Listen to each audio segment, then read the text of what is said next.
আমরা যারা বক্তা আছি, খানকায় যারা পীর আছে, ময়দানে যারা দ্বীনের মেহনতকারী মুরব্বী আছেন, দায়িত্বশীল আছেন, তাদের চেহারা দিন দিন খালি খোলতেছে। তার কারণ খানকায় মুরগি যাচ্ছে, কদু যাচ্ছে, কুমড়া যাচ্ছে, ডাইল যাচ্ছে, গরম গরম টাকার হাদিয়া যাচ্ছে, এগুলো খাইয়া দেয়া চেহারা দিন দিন ফুলতে আছে। কিংবা যারা দিনের দাওয়াত দিচ্ছি, রান্না বান্না কইরা মসজিদে খাইতে আসি, অসুবিধা কি? ভালোই তো চলতে। বক্তাদের তো অবস্থা আরো ভালো, মাহফিল শেষে হাদিয়া, আসা যাওয়ার গাড়ি ভাড়া আগেই দিয়েছে, এরপর খাওন দাওন যা দেয় তাই তো মাশাআল্লাহ। আর আল্লাহর নবী সমাজের মধ্যে মানুষ কেন ধর্ষী, নারী কেন ধর্ষিতা হচ্ছে, সমাজের মধ্যে মাদক কিভাবে নিরাময় করা যায়, সমাজের মধ্যে মদ যদি খাওয়া, গাঁজা, ফেন্সিডিল, কোকেন, তারি, মারজুরা, পেথিডিন, ইয়াবা, হিরোইন, গাঁজা, এগুলো যদি যুবকরা খাওয়া শুরু করে, সমাজটা ধ্বংস হয়ে যাবে। সমাজের মধ্যে মারামারি আছে, কোপাকুপি আছে, কাটাকাটি আছে। আল্লাহর নবী এটা দূর করার চিন্তায় পেরেশান হয়ে পড়েছেন।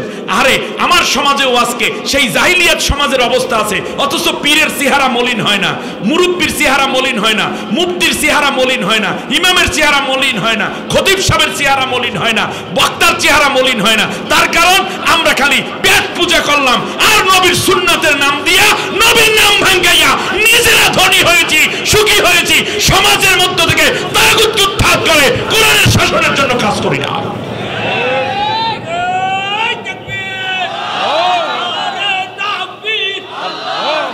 সে দেখেছে যে তাওরাত ইনজিলে আখিরি জামানার নবী যেমন হবে, যাকে আল্লাহ তাআলা হাবিবুল্লাহ উপাধি দিবেন, যিনি উম্মতের কান্ডারি হবেন, দুনিয়ার সেরা মানুষ হবেন, পৃথিবীর শ্রেষ্ঠতম শাসক হবেন, শ্রেষ্ঠতম যোদ্ধা হবেন, শ্রেষ্ঠ স্বামী হবেন, শ্রেষ্ঠ পিতা হবেন, শ্রেষ্ঠ ব্যবসায়ী হবেন, শ্রেষ্ঠতম মানুষ যিনি হবেন, তার গুণাগুণ যা আছে, এই যে তার ম্যানেজার মোহাম্মদ, তার মধ্যে সবগুলো দেখা যাচ্ছে।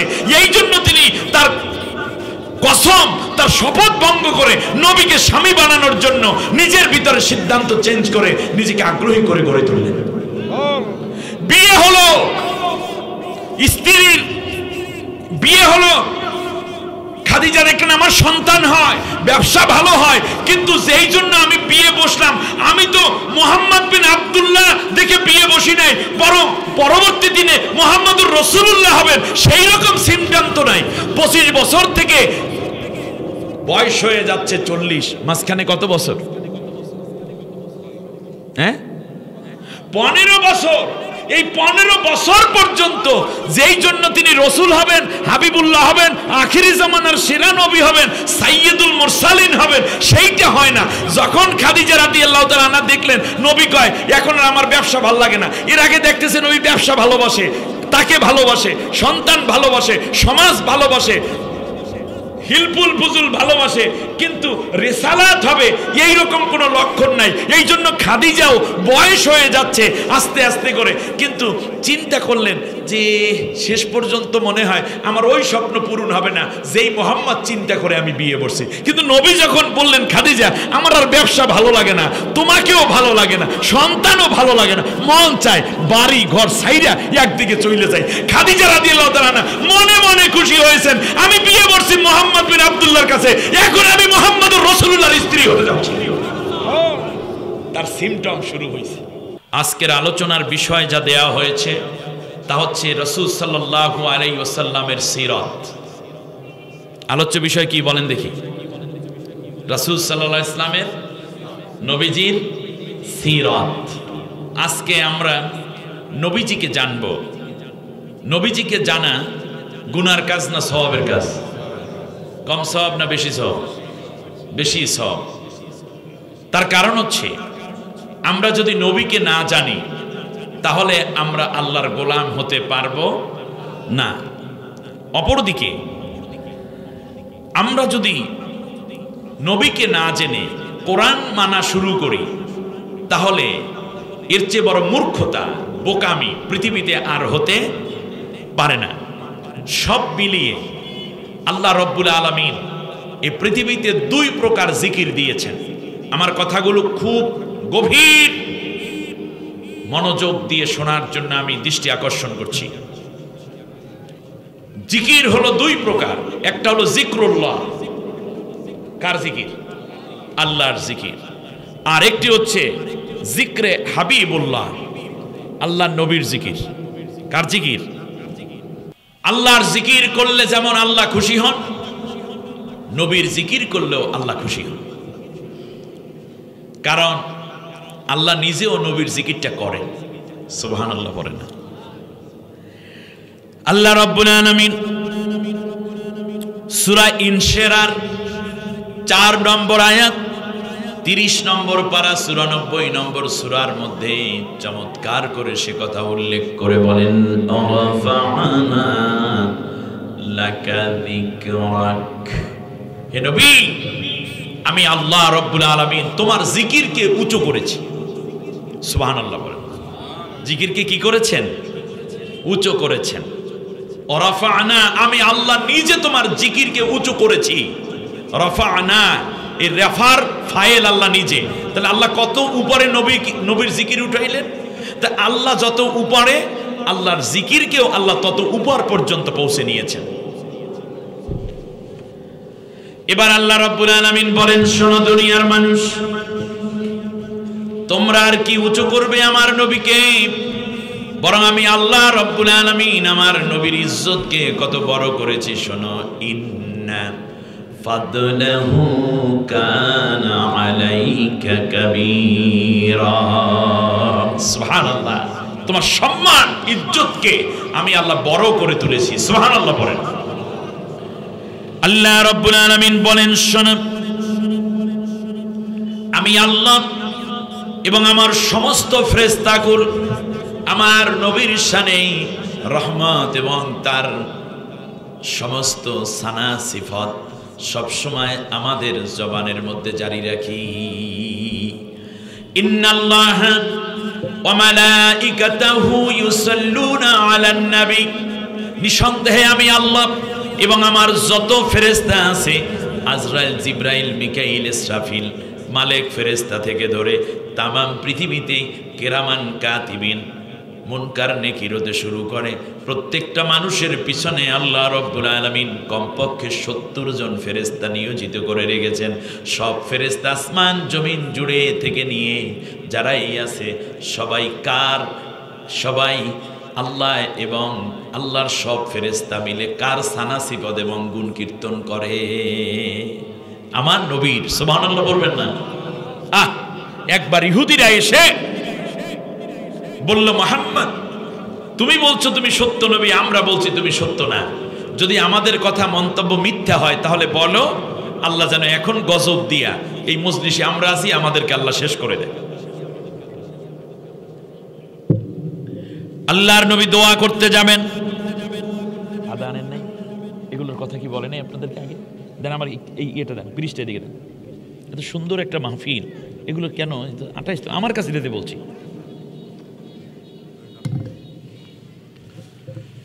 এবার খেয়াল করুন,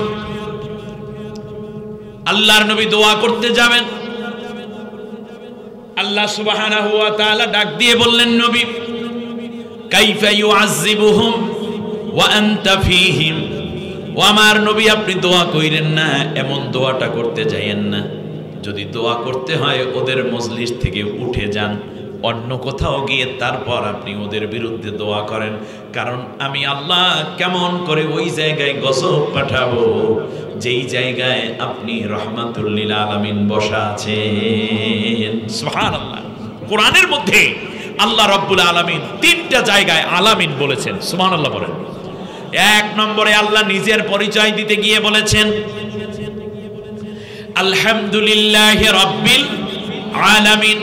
Praise be to Allah, He is the sustainer of the worlds. আল্লাহর জন্য সমস্ত প্রশংসা, যিনি তামাম জাহানের লালন পালনকারী।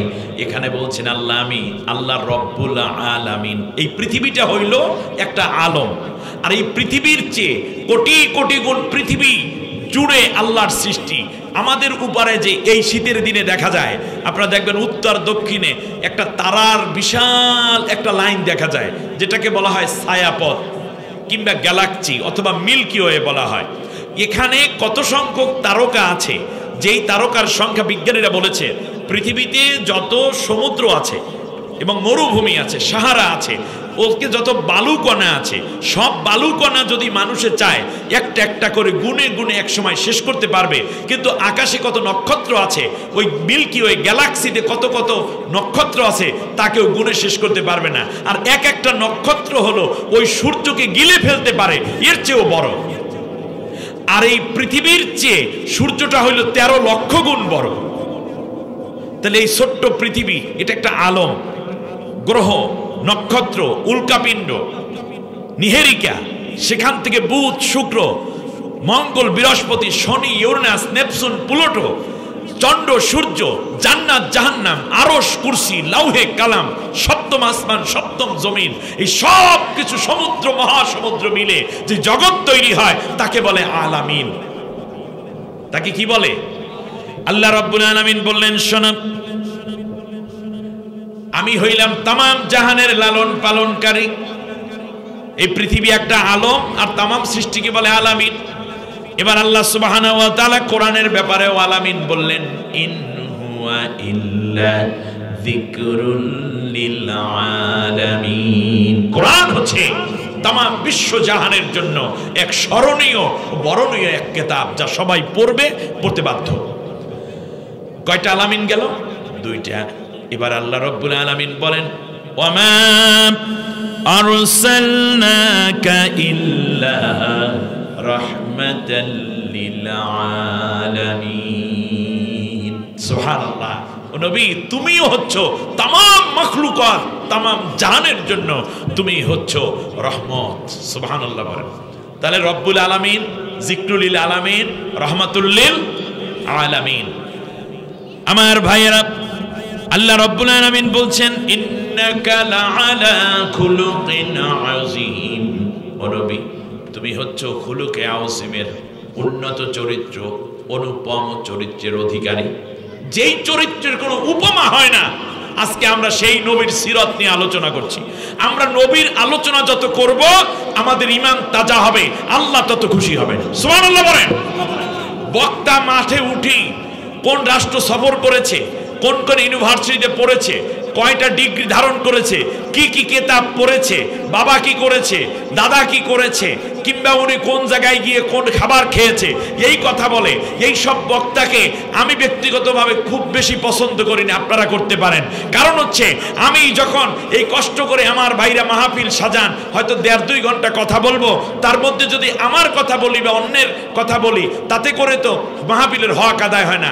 আমি সর্বপ্রথম সবচেয়ে বেশি যার কথা বলবো তিনি হচ্ছেন আল্লাহ তাআলা, ঠিক না বলেন?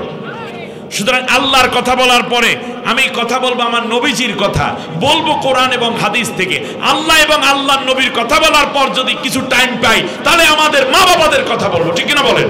তারপর যদি টাইম পাই, তাহলে আমাদের ওস্তাদদের কথা বলবো। তাহলে বলুন দেখি, পীরের গুণগান কখন গাবো? যেখানে আল্লাহর গুণগান, নবীর গুণগান, কোরআনের কথা, হাদিসের কথা বাদ রেখে পীর, মুর্শিদ, কেবলা, অমুক হুজুর, অমুক বুজুর্গ, অমুক মুরব্বির কথা বলা হয়, এটা বরকতময় মাহফিল হতে পারে না। আমার সাথে আপনারা একমত? অতএব আমরা এখন থেকে কথা বলবো সব কোরআন দিয়ে। দেখুন, একের পর এক কোরআনের আয়াতগুলো দেয়া হচ্ছে। এই আল্লাহ তুমি আমাদের ঈমানটা বাড়াইয়ে দাও, বলেন আমিন। শুধু তাই না, আপনি একটু খেয়াল করেন, আমি জামালউদ্দিনকে ভালো করে বুঝুন। আমি জামালউদ্দিনকে আপনারা যদি কোনো মিথ্যা তহমাত দেন, তাহলে আপনি ফাসেক হবেন। কথার কথা ধরেন, সভাপতি সাহেবকে আপনি গালি দিলে আপনি একটা ফাসেক হলেন, ঈমান যাবে না। কিংবা আপনার পীরকে আপনি যদি একটা বকা দেন অযথা, তাতেও আপনার ঈমান চলে যাবে না, গুনাহ হবে। বলেন কি হবে? গুনাহ হবে।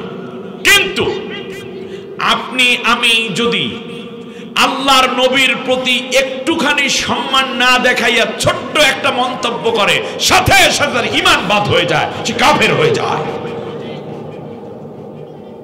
নবী হচ্ছেন শারে। আপনারা দেখুন, আমরা প্রত্যেক রাকাতে নামাজে রুকু করি কয়বার? কথা বলেন, রুকু করেন কয়বার নামাজে? এক রাকাত নামাজে কয়টা রুকু করেন? রুকু বলে 2টা করে। কি কয়? কি আজিব দেশের মানুষ মনে হয়। রুকু করেন কয়টা? হাঁটুতে যে হাত দিয়ে ঝুঁকে পড়েন, এটা কয়বার? একটা। সেজদা দেন কয়টা? দুইটা। আচ্ছা, আল্লাহ তাআলা বলছেন নামাজ পড়তে, কিন্তু রুকু কয়টা করা লাগবে? ওয়ারকাউ মা'আর রাকিন ওয়াসজুদু ওয়াক্তারিব। আল্লাহ রুকু করতে বলছেন, সিজদা করতে বলছেন, কিন্তু রুকু কয়টা হবে আল্লাহ তো তা বলেন নাই। সেইটা দেখাই দিয়েছেন কে? আল্লাহর নবী, ঠিক না? একটু খেয়াল করেন। এখন কেউ যদি চিন্তা করে নবী রুকু করছে একটা, আল্লাহ রুকু করতে বলছে কয়টা, যেহেতু বলেন না, তাই এখন সিজদা যেহেতু দুইটা করি, বহুত ফায়দা হবে যদি রুকুও প্রত্যেক রাকাতে দুইটা করি। নামাজ হবে? হবে না কেন বলেন দেখি? কারণ নবী করেন নাই। নবী রুকু দিয়েছেন কয়টা? একটা। কেউ যদি চিন্তা করে যে ওইটা যদি না হয় তাই উল্টোটা করি, রুকু যেহেতু একবার, প্রত্যেক রাকাতে সিজদাও একবার করব। কারণ নবী সিজদা দিয়েছেন কয়বার? দুইবার। তাহলে আমরা দুইবার সিজদা দেই, একবার রুকু করি। এটা কার কারণে? নবীর কারণে। সুবহানাল্লাহ বলবেন না? আবার আপনি দেখুন তো দেখি, জুহুরের নামাজ আমরা পড়ি 4 রাকাত, ঠিক জুমার দিন জুমার নামাজ ফরজ পড়ি কয় রাকাত? 2 রাকাত। এই 4 রাকাতের জায়গায় 2 রাকাত পড়ি, এটা কেন পড়ি? নবীজি পড়েছেন। আল্লাহ বলছেন ইজা নুদিয়া লিস-সালাতি মিন ইয়াউমিল জুমআতি ফাসআউ ইলা যিকরিল্লাহ। জুমার নামাজ পড়তে যাও। তো জুমার নামাজ কয় রাকাত এটা আল্লাহ বলেন নাই। নবী গতকালকেও পড়লেন 4 রাকাত এই জুহুরের ওয়াক্তে, পরের দিনও পড়বে, শনিবারও 4 রাকাত। আজকে পড়তেছেন কয় রাকাত? এটা কি আল্লাহ, এটা কি এই শরীয়তটা যে আসলো, এটা কি কোরআনের কারণে আসছে না নবীর আমলের কারণে আসছে? নবীর আমলের কারণে। নবী যেভাবে করেছেন ওইভাবে করলে ইবাদত, নবী যেভাবে করেন নাই সেভাবে করলে ওটা বেদাত, ওটা গুনাহ। জুহরের নামাজে আমরা নামাজ পড়ি জোরে জোরে তেলাওয়াত করে নাকি গোপনে? কিন্তু জুমার দিন কি পড়ি? জোরে পড়ি। এই গোপন সূরাকে জেহেরি তেলাওয়াত, খফি তেলাওয়াতকে জেহেরি তেলাওয়াতে নেওয়ার অধিকার আল্লাহ যাকে দিয়েছেন তার নাম কি? মুহাম্মাদুর রাসূলুল্লাহ সাল্লাল্লাহু আলাইহি ওয়াসাল্লাম। সম্মানিত ভাইরা, আমাকে প্রথমেই বলা হয়েছে যে নবীজির সিরাত, আপনারা ডাকতেছেন না? ওই লোকটা ডাকে আর আপনি উঠে যাইতেছেন। পারলে ওনাকে আপনার কাছে আনেন। আপনি মূর্খ নাকি?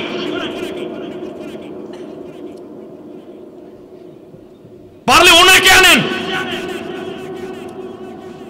মুসলমান, মনে হয় আমার বাবার গল্প বলতেছি, এই কথা ছেড়ে উঠে যাওয়া গুনাহ, শরীর কোনো ওজর ছাড়া। আমি 323 কিলোমিটার দূর থেকে আপনার এখানে আছি, আর আপনি 10 কিলোমিটার দূরে যাবেন, আপনার মাথা খারাপ হয়ে গেছে।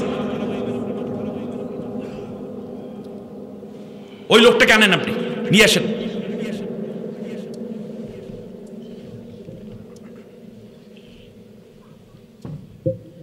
আল্লাহর নির্দেশ শুনুন। ফাইদা কুরিয়াল কুরআনু ফাসতামিউ লাহু ওয়া আনসিতু লাআল্লাকুম তুরহামুন। ও আমার বান্দা, আমার বান্দি, ঈমানদার যদি হও তাহলে তুমি শোনো।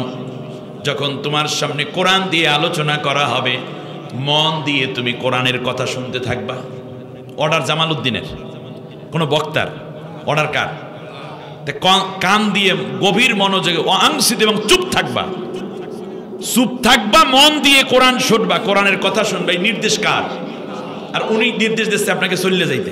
আপনার জীবনের সবচেয়ে বড় দুশ্মন ওই ব্যক্তি। আপনি বিশ্বাস লিখে রাখেন, আপনি লিখে রাখেন, আপনার জীবনের চরম দুশ্মন সে যে আপনাকে কোরআনের ময়দান থেকে ডেকে চোখের ইশারায় নেওয়া শুরু করে দিয়েছে। লিখে রাখেন আপনি, আমি বললাম তো, জীবনে কোনোদিন উপকার করবে না আপনার সাথে।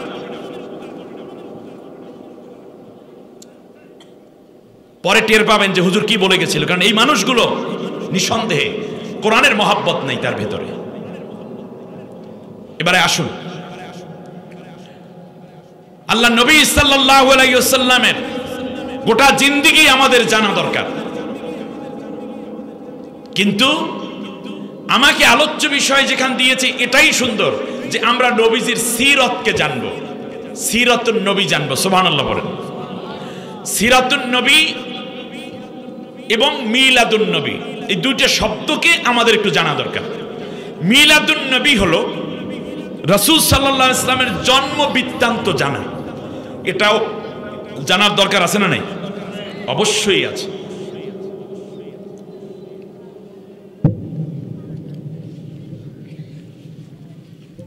তাহলে নবীর জন্ম বৃত্তান্ত জানলাম, কিন্তু নবী সাল্লাল্লাহু আলাইহি ওয়াসাল্লাম কি শুধু জন্মই হইছেন, নাকি এরপরে জন্ম হইয়া এক পর্যায়ে তিনি ব্যবসা বাণিজ্য করছেন? কথা বলেন না কেন? এরপর বিয়ে শাদী করছেন কিনা? বেশ ভালো। এরপর তিনি ওহী পেলেন, ওহী পাওয়ার পরে তিনি মক্কায় কোরআনের দাওয়াত দিয়েছেন কিনা? এরপর মাইর খাইছে কিনা? 3 বছর সেহাবে আবু তালিবে জেল খাটছে কিনা? এক পর্যায়ে তিনি মক্কা থেকে মদিনায় হিজরত করেছেন কিনা? সাহাবীগণ হিজরত করেছেন কিনা? এরপরে রাসূল সাল্লাল্লাহু আলাইহি ওয়াসাল্লাম মদিনায় আল্লাহর কোরআন দিয়ে 10 বছর রাষ্ট্র শাসন করেছেন কিনা? তিনি কি প্রধান রাষ্ট্রপ্রধান ছিলেন না? ছিলেন। তিনি প্রধান বিচারপতি ছিলেন না? বিচার ব্যবস্থা করেছেন না? তারপরে তিনি বাবা হয়েছেন, তারপর তিনি নানা হয়েছেন। এই ঘটনাগুলো আপনারা জানেন কিনা? তিনি জীবনে 36টা যুদ্ধ করেছেন, 27টা যুদ্ধের সেনাপতি ছিলেন। এগুলো কি জন্মের মধ্যেই থাকবে, নাকি যুদ্ধ পর্যন্ত আমাদের যাওয়ার দরকার আছে? আমরা কি শুধু জন্ম নিয়ে মিষ্টি খাওয়ার মধ্যে বসে থাকবো, নাকি আল্লাহর নবীর রাষ্ট্র পরিচালনা জানার দরকার আছে? তাহলে মিলাদুন নবী আমরা জেনেছি এত বছর, এখনো জানবো, কিন্তু সিরত যদি আমরা না জানি তাহলে আল্লাহর নবীর কর্মজীবনকে আমরা জানতে পারবো না। একটা হলো জন্মজীবন, আর একটা হলো কি কর্মজীবন। সিরত হইল কর্মজীবন। আমার কথা আপনাদের বুঝে আসে না মনে হয়? সিরত হইল কি জীবন? কর্মজীবন। আমরা এখন আজকে নবীজির কর্মজীবন জানবো, কিন্তু আমরা মিলাদকেও জানবো। কিন্তু মিলাদ স্বাধীনতার পর থেকে হুজুরেরা শুধু জন্মের দিনই পালন করলো, মিলাদুন নবী মিলাদুন নবী। তাহলে আল্লাহর নবী 40 বছর বয়সে নবুয়ত পাইছে। আরে বাংলাদেশের স্বাধীনতার বয়স যখন 40 হয়েছে, সেই দিন থেকে কমপক্ষে কোরআনের বৈপ্লবিক দাওয়াতের আমলটা যদি শুরু করতেন, তাহলে ওই দিন থেকে সমস্ত পীর মাশায়েখ, ইসলামিক স্কলার, বিভিন্ন ইসলামিক প্রতিষ্ঠান, অর্গানাইজেশন, তারা যদি সিরাত আলোচনা শুরু করত, তাহলে কমপক্ষে এই 24 বছর, আমার এই 14 বছর আমার জাতি সিরাত শুনে ধন্য হতে পারত। বাংলাদেশের জন্ম যদি হিসাব করতাম। কিন্তু আমরা কি করলাম? ওই নবী জন্ম হয়েছে, ওই দিন আমেনা এর একটু দুধ খাওয়াইছে, তারপরে সাউবিয়ার কাছে চলে গেছে, সেখান থেকে মা হালিমা। এই কোনো অসুবিধা নাই, আমরা এটা জানবো। কিন্তু জানার সাথে সাথে আমাদের এটা জানা দরকার যে নবী কি। আল্লাহ নবী যখন জন্ম হয়েছেন তারও আগ থেকে তিনি নবী। আল্লাহ রসুল বলেছেন যে আমি সেই দিন থেকে নবী যেই দিন হাওয়া হযরতে আদম আলাইহিস সালাম তখন ছিলেন মাটি এবং পানিতে, আমি সেই দিন থেকে নবী। কিন্তু আল্লাহর নবীর এই নবুয়ত ইজহার হয়েছে, প্রকাশিত হয়েছে কিসের দ্বারা? কোরআনের দ্বারা। আল্লাহর নবী যখন কোরআন পান নাই, তখন কি তিনি বলেছেন আমি নবী? না। আমি জ্ঞানীদের সামনে কথা বলছি, গভীর মনোযোগ চাই। আমাকে 7 সমুদ্রের মধ্যে ছেড়ে দেওয়া হয়েছে এক বিশাল জীবনী আলোচনা। আপনারা যদি হেল্প না করেন, সাপোর্ট না দেন, তাহলে এই আলোচনা তো জমবে না। আর এই সাপোর্ট দেব কার সন্তুষ্টির জন্য? তাহলে আমাদের গুনাহ হবে না সওয়াব হবে? নবীর সাথে আমাদের রিলেশন কমবে না বাড়বে? নবীর সাথে রিলেশন বাড়লে আমাদের ঈমান কি নষ্ট হবে না আরো মজবুত হবে? নবীর সাথে যত সম্পর্ক, জান্নাত তত কাছে, ঈমান তত মজবুত, ওই ব্যক্তি তত খাঁটি মুসলিম। সুবহানাল্লাহ। আমি কোনো ঘটনার দিকে যাব না, আমি ডাইরেক্ট আলোচনাটা করতে চাই। কিভাবে? একটু খেয়াল করুন। নবীর শিশুকালটাও যদি বলে, মিলাদের কথাও যদি বলে, সেটা জানা দরকার কেন? সেটা হচ্ছে আল্লাহ নবীর বয়স যখন 7 দিন, তখন 120 কিলোমিটার দূর থেকে আসলেন হালিমাতুস সাদিয়া। হালিমা রাদিয়াল্লাহু আনহা বলতেছেন, আমি যখন মুহাম্মদকে কোলের মধ্যে নিলাম, কোলের মধ্যে নিয়ে আমার মুহাম্মদকে আমি আমার বুকের ডান স্তন থেকে দুধ পান করানো শুরু করলাম। এরপর আমি তাকে বাড়িতে নিয়ে গেলাম, আমার বুকে দুধের নহর বওয়া শুরু করে দিলাম। শুধু তাই না, আমার আরেকটি ছেলে যার বয়স ছিল 3 মাস, 3 মাস বাচ্চা বলেই তো তার বুকে দুধ আছে, এই জন্য দুধ মা হইতে পারছে, ঠিক না? 3 মাস। আমি যখন মোহাম্মদকে 7 দিন থেকে কোলে নিলাম, সে ছিল একেবারে নাদুস নুদুস এবং খুব ছোট। কিন্তু আমি দেখতে পেলাম যে মোহাম্মদকে ডান স্তন থেকে দুধ পান করানোর পর আমি ঘুমের মধ্যে কিংবা সজাগ অবস্থায়, দিনে কিংবা রাতে, আমার মোহাম্মদকে আমি প্রায় 2 বছর দুধ পান করাইলাম। কিন্তু জোর করেও একদিনও আমি বাম দিকের দুধ স্তন থেকে দুধ পান করাইতে পারিনি। ঘুমের মধ্যেও না, জোর করলে সে কান্না করতো, একটা ফোঁটা দুধ এখান থেকে নিত না। তার কারণ কি?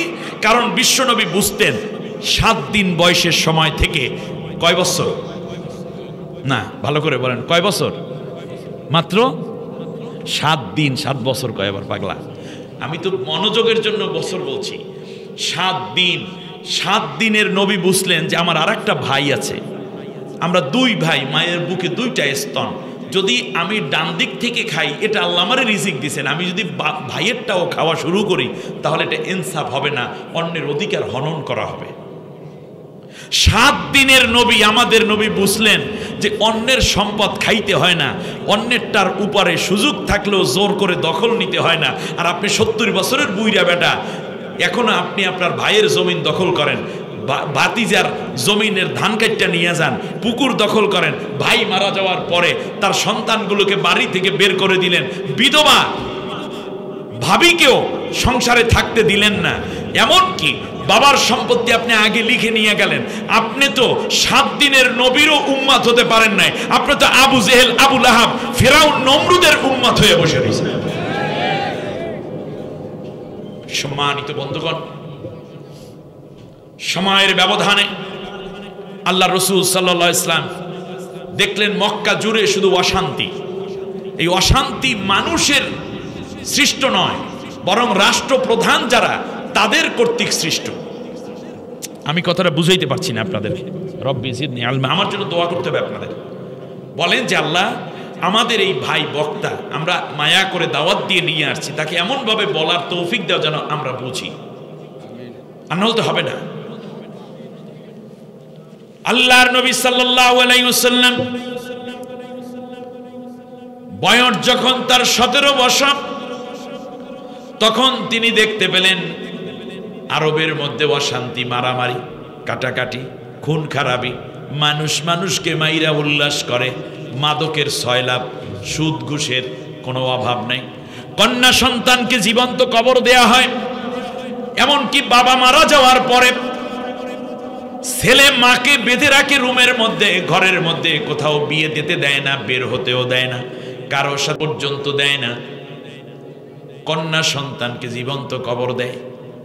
সামান্য বিষয় নিয়ে গোত্রে গোত্রে, বংশে বংশে কোপাকুপি, ক্ষমতায় থাকার জন্য, ক্ষমতায় যাওয়ার জন্য, ক্ষমতা পাওয়ার জন্য একটা গ্রুপ আর একটা গ্রুপকে সমানে কোপায়। আল্লাহর নবী দেখলেন এইভাবে তো মানব সমাজ চলতে পারে না।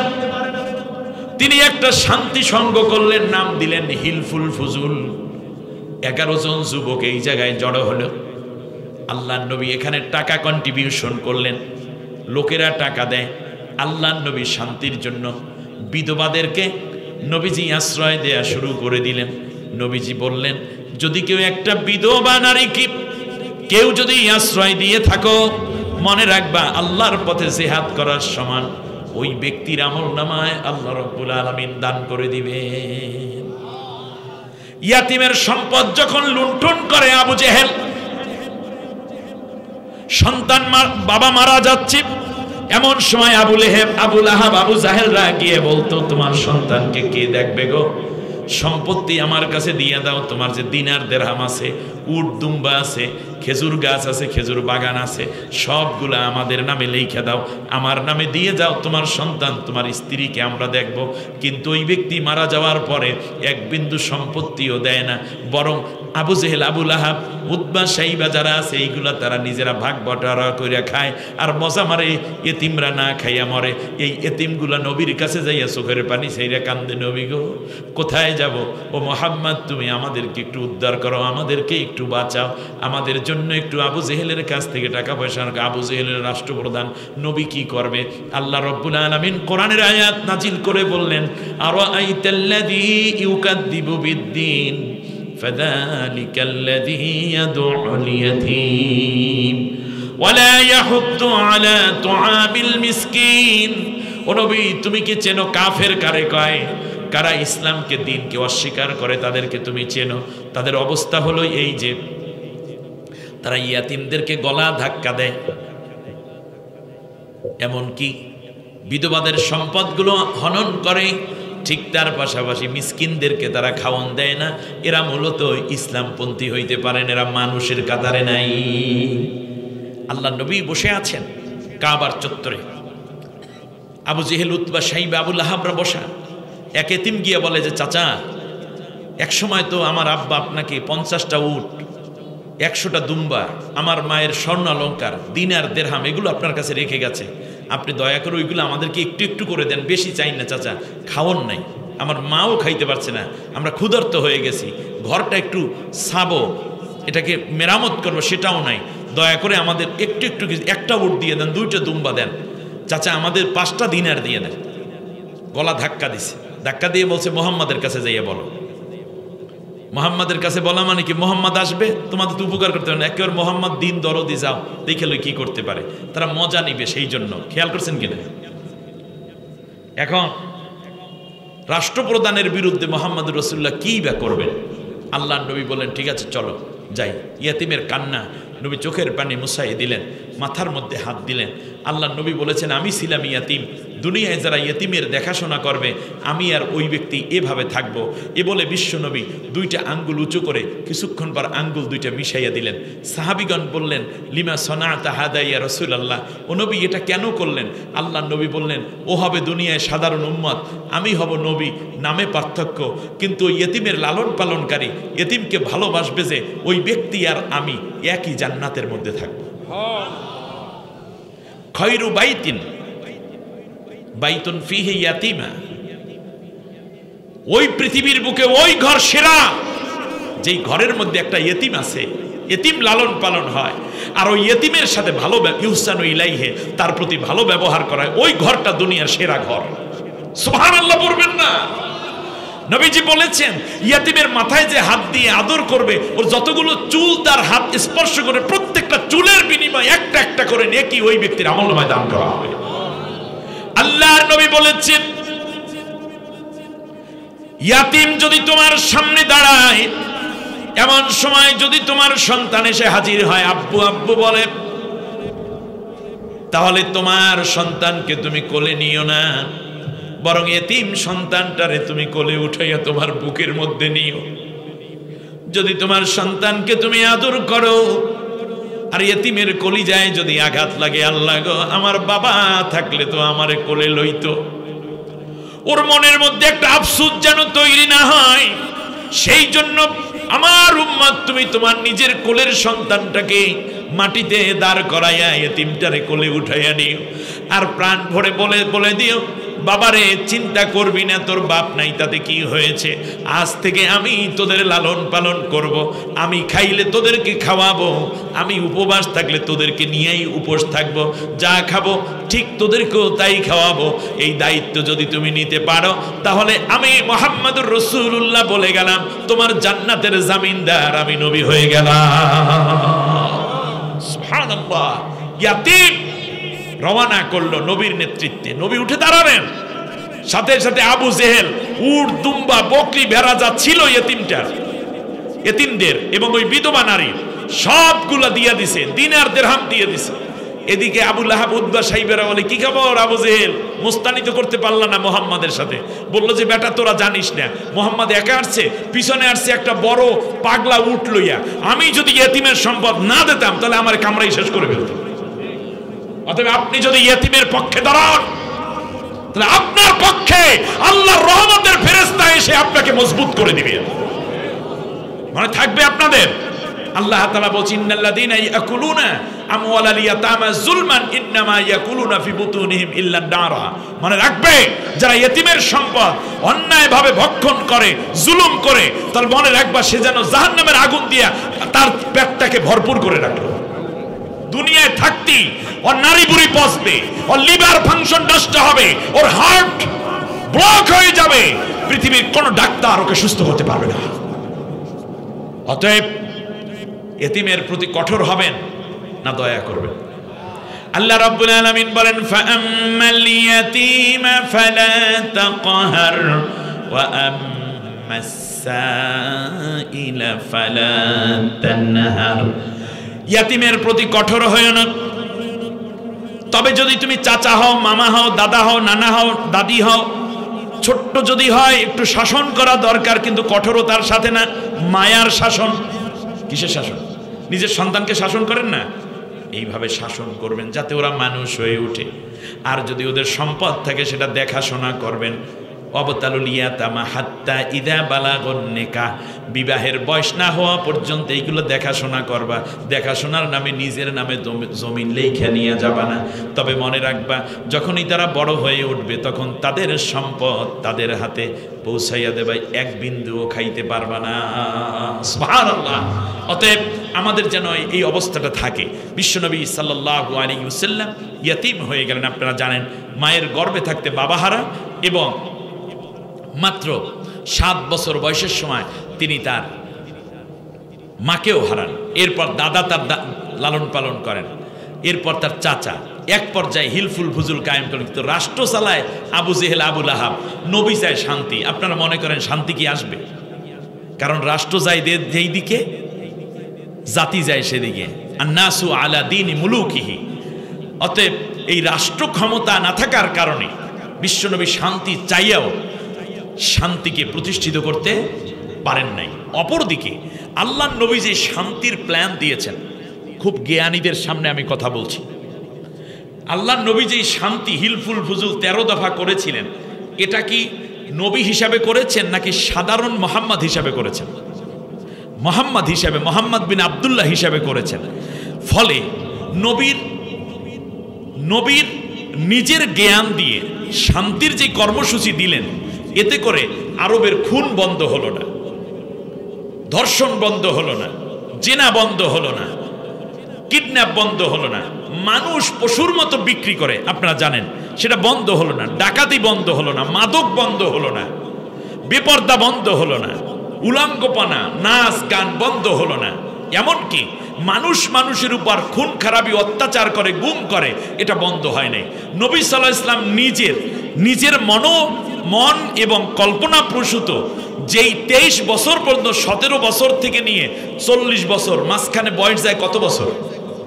এই 23 বছর নিজের পরিকল্পনা, এবং সেটা নবীজির মতো মেধাবী মানুষ, নবীজির মতো উন্নত চরিত্রবান মানুষ, যে জীবনে একটা মিথ্যা কথা বলেন নাই কোনোদিন, যে জীবনে আমানতের খেয়ানত করেন নাই, মদের মধ্যে জন্ম হওয়া সেই সমাজে নবীজি জীবনে এক ফোঁটা মদ হাতেও নেন নাই, স্পর্শ মুখে দেওয়া তো দূরের কথা। যেখানে নারীরা ছিল ভোগের পণ্য, সেখানে মুহাম্মদ সাল্লাল্লাহু আলাইহি ওয়াসাল্লাম যুবক হয়ে উঠলেন, কিন্তু তিনি কোনো নারীর প্রতি চোখ তুলে লোলুপ দৃষ্টিতে তাকালেন না।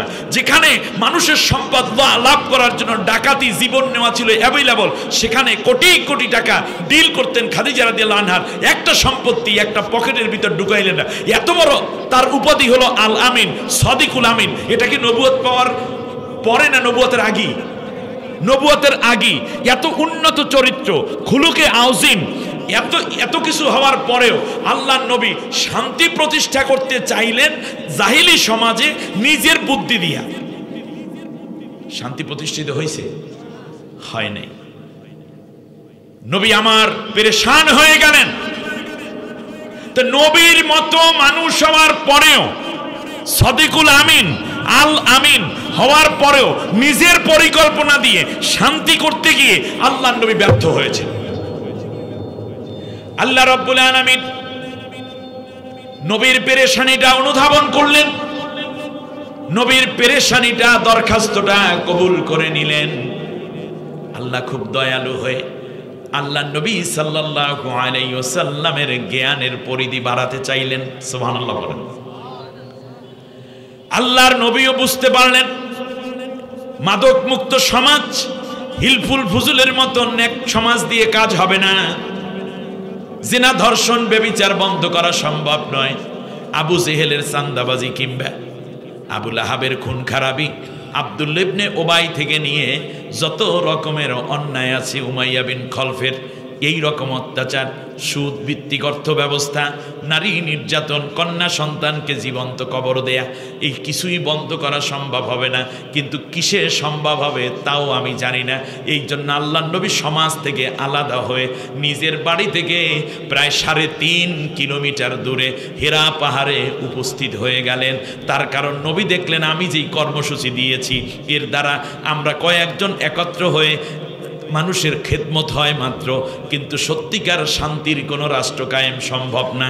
আপনারা বলুন তো দেখি, নবী নিজে 23 বছর পর্যন্ত কষ্ট করে করে সমাজে এত খেদমত দিয়ে ধর্ষণ বন্ধ করতে পারে নাই, মাদক বন্ধ করতে পারে নাই, জিনা বন্ধ করতে পারেন নাই, নারী নির্যাতন বন্ধ করতে পারেন নাই, মাদক বন্ধ করতে পারেন নাই, সুদ বন্ধ করতে পারেন নাই, নির্যাতন বন্ধ করতে পারেন নাই, ডাকাতি বন্ধ করতে পারেন নাই, চুরি বন্ধ করতে পারেন নাই। তার কারণ রাষ্ট্র ক্ষমতায় আবু জেহেল, নবী চাই তার বিপরীতে, তাও চাই নিজের কল্পনা পুরুষত্ব দিয়ে।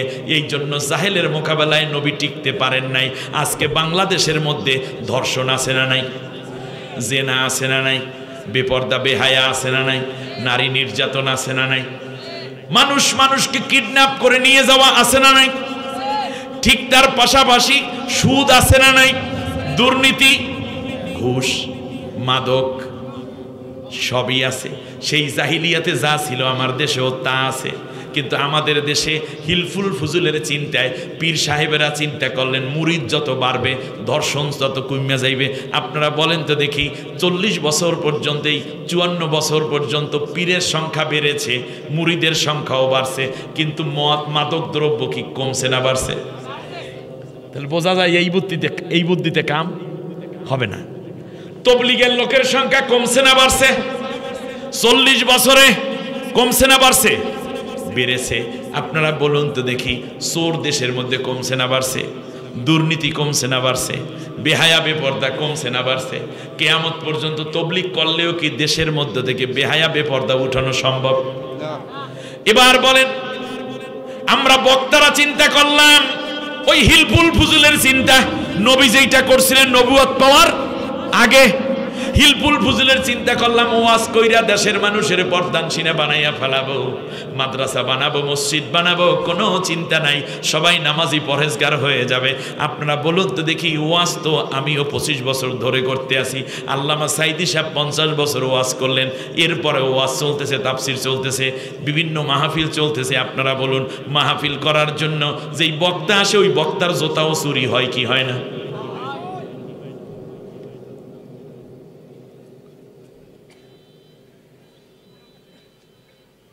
শেষ পর্যন্ত মাহফিলের নামে ভণ্ডামি কইরা ওই যে তাকাইয়া দেখেন কুষ্টিয়ায় লালন শাহর যেই দরবার বসে, বাৎসরিক মেলা বসে, সেখানে গাঞ্জা খাওয়ার জন্য লক্ষ লক্ষ মানুষ জড়ো হয় কি হয় না? শুধু কি পুরুষ হয় না, মহিলাও হয়? মহিলাও হয়। আমার ভাইরা, এর সব মূলের কারণটা কি? নবী চিন্তা কইরা খুঁজে পায় না। নবী এখন আগামী 20 বছর যদি তবলিগ করে তাহলে দেশে আর কোনো চুরি থাকবে না, ঠিক কিনা? জেনা, এই চুরি আরো কমবে না বাড়বে? আরো বাড়বে। 100 বছরও যদি তবলিগ করেন দেশের মানুষ সব নামাজি হবে না। কিন্তু আল্লাহ নবী সাল্লাল্লাহু আলাইহি ওয়াসাল্লাম কোরআন দিয়ে রাষ্ট্র চালাইলেন, সেই দেশে কি চোর ছিল, ডাকাত ছিল, ধর্ষণকারী ছিল? তাহলে আমরা বুঝলামটা কি? অর্থাৎ একটাই ঔষধ, নবীর নিজের জ্ঞান দিয়ে যখন চিন্তা করে তাতেই নিয়ে সলিউশন হয় না। আর আপনি তো, আপনার কয় নম্বর মুরব্বী, আপনার কয় নম্বর পীর, আমি কয় নম্বর বক্তা, আপনি কয় নম্বর ইমাম, আপনি কয় নম্বরের খতিব, আপনি কয় নম্বরের মুফতি? সব মুফতি বাইটটা যদি এক জায়গায় করা হয়, সব পীর যদি বেটে এক জায়গায় কইরে ভর্তা বানাই খাওয়া হয়, সব বক্তা যদি এক জায়গায় কইরে হালুয়া কইরে জাতিকে খাওয়াই দেওয়া হয়, এরপরে এই জাতির মদ বন্ধ হবে না, এই জাতির ঘুষ বন্ধ হবে না, দুর্নীতি বন্ধ হবে না, সুদ বন্ধ হবে না, বেহায়া বন্ধ হবে না, জিনা বন্ধ হবে না। তার কারণ দেশের সরকার যতদিন পর্যন্ত আল্লাহর কোরআন দিয়ে পরিচালিত না হবে ততদিন পর্যন্ত এগুলো বন্ধ করা সম্ভব নয়, সম্ভব নয়।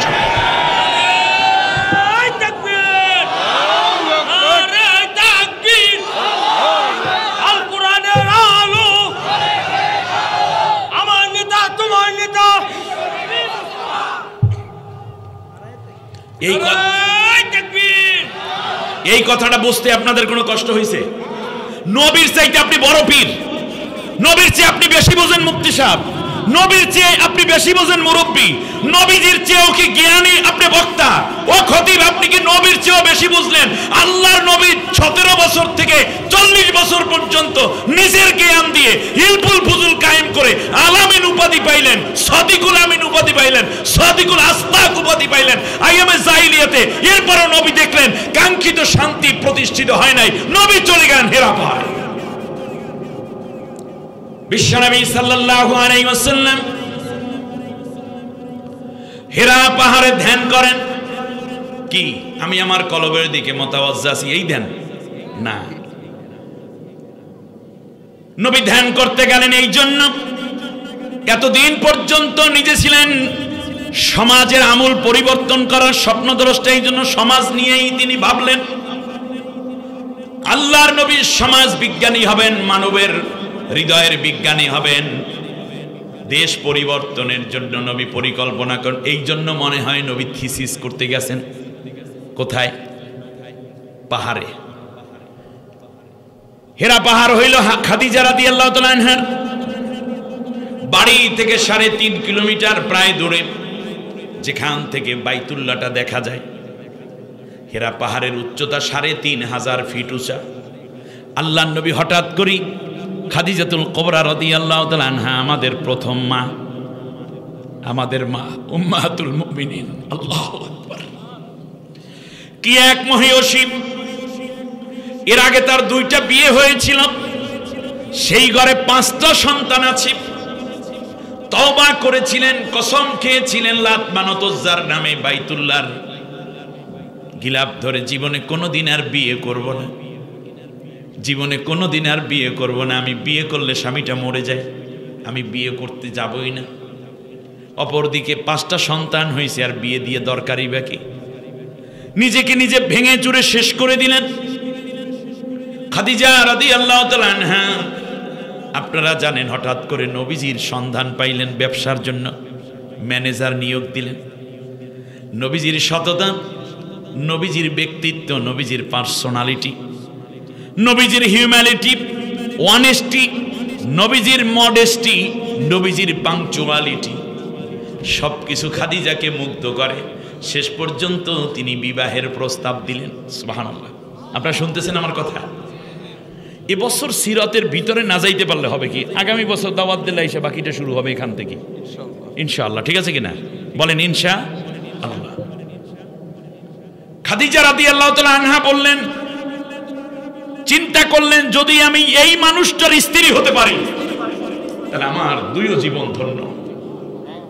তাদের গাওহার শাহ বেদানাত, ইয়া বেদানাত জওহরি, কদরে গুল বুলবুল বেদানাত, ইয়া বেদানাত শাহপুরি। মতির মূল্য বাদশা জানে কিংবা জানে জওহরি, ফুলের মূল্য ভ্রমর বোঝে কিংবা বোঝে শাহপুরি। মতি চিনতে হলে স্বর্ণকার হওয়া লাগে, আর ফুল চিনতে হলে পরীদের সর্দারিনী শাহপুরি হওয়া লাগে। কেনলে চিনলে কেনে, আমাদের দেশে আছে না, চিনলে কেনে, জানলে মানে। চিনতে হবে আগে যে জিনিসটা কি। খাদিজা রাদিয়াল্লাহু তাআলা আনহা দেখতে পেলেন নবীজির ললাটের মধ্যে নূর চমকাচ্ছে, ওই নূর খাদিজাকে আকৃষ্ট করে, তার কসম ভাঙতে বাধ্য করলো। নবীর বয়স অনলি 25 ইয়ার্স ওল্ড, 25 বছর। খাদিজা 40, সন্তান আছে 5টা, বিয়ে হয়েছে আগে 2টা। সুবহানাল্লাহ। ম্যানেজার, নিজের চাকর আমি বলবো, ম্যানেজারই করে। এক পর্যায়ে, আমি এটা কাহিনী বলার জন্য কিন্তু বলছি না, স্মরণ করানোর জন্য। খাদিজা যখন এই প্রস্তাব দিলেন, নবীজি বললেন আমি বিয়ে করব কেমনে, আমার তো চাচা আছে, চাচার অনুমতি ছাড়া আমি ইচ্ছে করে বিয়ে করতে পারি না, আমার তো মুরব্বী আছে। আমার দেশে পোলাপাই নিলে কইতে গেলে বিয়ে করে গেলে আগে চাচাই যা করে করুক না। হযরতে নবীজির চাচাই চিন্তা করলো, মা বাপ মরা ছেলেটা, আমারও বয়স হয়ে যাচ্ছে, যদি খাদিজার মতো একজন খাদিজাতু তয়হেরা ডাকা হতো। দেখেন আমাদের দেশে কিছু বক্তা ভাইরা উপস্থাপনায় কঠোরতা নিয়ে আসছেন, আমি তাদের জন্য লজ্জিত, আমি তাদের জন্য দোয়া করছি। খাদিজা রাদিয়াল্লাহু তাআলা না কোনোদিনই বেপর্দায় ছিলেন না, তবে প্রচলিত পর্দার আয়াত নাজিলের আগে স্বাভাবিক শালীনতা যেভাবে রাখা দরকার তার সর্বোচ্চটা তিনি পরিপূর্ণ ছিলেন। তার কারণ কোনো বেপর্দাগী নারীকে আল্লাহ তাআলা নবীর স্ত্রী বানান না। অপরদিকে কোন উচ্ছৃঙ্খল নারী, চরিত্রহীন নারীকেও আল্লাহ তাআলা তার নবীর স্ত্রী বানান না। তার বিয়ে হয়েছিল, এটা তো অপবিত্রতা কিছু নয়। এত বড় একজন অভিভাবীকে আল্লাহ তাকে দান করলেন। আরবের লোকেরা সেই সময় খাদিজাকে ডাকতো খাদিজাতু তাহেরা, নবীকে ডাকতেন আলামিন, সাদিকুল আমিন, সাদিকুল আসদাক। সেই গুণে দ্বারা সমাজের মধ্যে নৈতিকতার চরম অধপতন। সেই মুহূর্তে ওই কাফিরেরা বলতো খাদিজা হলো সবচেয়ে পবিত্রা নারী। সুবহানাল্লাহ বলবেন না আপনারা? কম্বিনেশনটা দেখেছেন আপনারা? বিয়ের মজলিস হাজির, চাচাও রাজি হয়ে গেলেন। যেহেতু এক ব্যবসায়ী দাঁড়িয়ে বলল, না খাদিজা আপনি আবার বলছিলেন বিয়ে ঠাদি কোনোদিন করবেন না, তো আপনার বিয়ে করতে মন চায়, আমাদেরকে বলতেন। আমরা অনেক ধনাঢ্য ব্যক্তি আছি, আমাদের কারো স্ত্রী নেই, আমরা বিয়ে করলে আমাদেরকে সম্মান বাঁচত, ধনী মানুষ ধনী মানুষের সাথে বিয়ে হয়। মুহাম্মাদের তো কিচ্ছু নাই, টাকা নাই, পয়সা নাই, ধন দৌলত নাই, আপনার ম্যানেজার, আপনি তাকে বিয়ে করবেন, এতে আমাদের ব্যবসায়ী সমাজের তো ইজ্জত যায়। খাদিজা রাদিয়াল্লাহু তাআলা আনহা বিয়ের মজলিস ছেড়ে তিনি চলে গেলেন। তার কারণ খাদিজা রাদিয়াল্লাহু বিনতে খুয়াইলিদ, তার তো আর কোনো ওকিল লাগে না। তার কারণ যে মেয়ের বিয়ে হয়ে গেছে, সে তালাকপ্রাপ্ত হোক অথবা সে বিধবা হোক, তখন তার নিজের বিয়ে নিজেই বৈশা লইতে পারে। এই জন্য অনেকের দরকার হয় না। তবে হ্যাঁ, অভিভাবকদের অনুমতি নিয়ে বসলে সেটা নুরুন আলা নূর, কারণ উনি তো ছোট নাই, বাকেরা নাই, সাইয়েবা, যার কারণে স্বাভাবিকভাবেই তার বিয়ের ব্যাপারে অধিকার আছে এবং তিনি বুঝেন এটা। এরপরেও তিনি ঘরের ভিতর ঢুকে পড়লেন, গিয়ে তিনি দলিল লিখলেন, আমি খাদিজা বিনতে খুয়াইলিদ, আমি স্বেচ্ছায় সজ্ঞানে কারো কোনো কথায় প্ররোচিত না হয়ে, রাগ এবং অনুরাগ কিংবা আবেগের বশীভূত না হয়ে, আমার জ্ঞানে ঠান্ডা মাথায় আমি আমার স্থাবর অস্থাবর যত সম্পত্তি আছে সব সম্পত্তি মুহাম্মদ বিন আব্দুল্লাহকে আমি ওয়াকফ করে দিলাম। একটু আস্তে সুবহানাল্লাহ বলে বলতে না? সুবহানাল্লাহ, লিল্লাহি তাকবীর। এখনো বিয়ে হয় নাই। যেই ব্যবসায়ী ধনী ব্যক্তি ডেকে বলেছিল এই বিয়ে কেমনে হতে পারে, আমাদের সাথে মানায় না, ধনীর দিক থেকে, ধন সম্পদের দিক থেকে যায় না। খাদিজা রাদিয়াল্লাহু আনহা এইভাবে কাগজটা নিয়ে আসলেন, বা পাথর অথবা চামড়ায় লিখে নিয়ে আসলেন, এনে বললেন, আমার প্রিয় সভাসদগণ, আপনাদেরকে আমি বলি, আমার ব্যবসায়িক পার্টনার যারা আছেন, শেয়ারে যারা আছেন, মক্কার লোকেরা, শুনুন, আমি যাকে স্বামী হিসাবে কবুল করতে যাচ্ছি তার চেহারা এবং আপনাদের চেহারা, এই দুই চেহারার মধ্যে মুহাম্মাদের চেহারা আপনাদের চেহারার চেয়ে খারাপ না ভালো? সবাইকে, ও বাবা, সুন্দর বলতে যা বোঝায় সবই তো মুহাম্মদ। আমানতদারিতার দিক থেকে বলল আমাদের চেয়ে অনেক ভালো, মানবতার দিক থেকে বলল যা আছে ভালো সবকিছু মুহাম্মাদের মধ্যে, বংশাবলী বলে তাও অনেক ভালো। আপনারা বলেছেন শুধুমাত্র একটা শুধু কম মুহাম্মাদের, আপনাদের চেয়ে সব দিক থেকে মুহাম্মদ সেরা, মুহাম্মদ সেরা। সুবহানাল্লাহ, কি প্রশংসা করতেছে, আপনি খেয়াল করতেছেন? এখনো বিয়ে হয়নি, বললো যে আপনারা বললেন তার চেহারা ভালো, তার চরিত্র ভালো, তার দেহ ভালো, তার মন ভালো, তার আখলাক ভালো, তার আদব ভালো, তার জ্ঞান ভালো, তার বুদ্ধি ভালো, তার বিবেচনা ভালো, তার আমানতদারিতা ভালো, সব দিক থেকে বলছেন ভালো আপনাদের চেয়ে। শুধুমাত্র একটা দিক বলছেন যে তার টাকা পয়সাটা শুধু কম।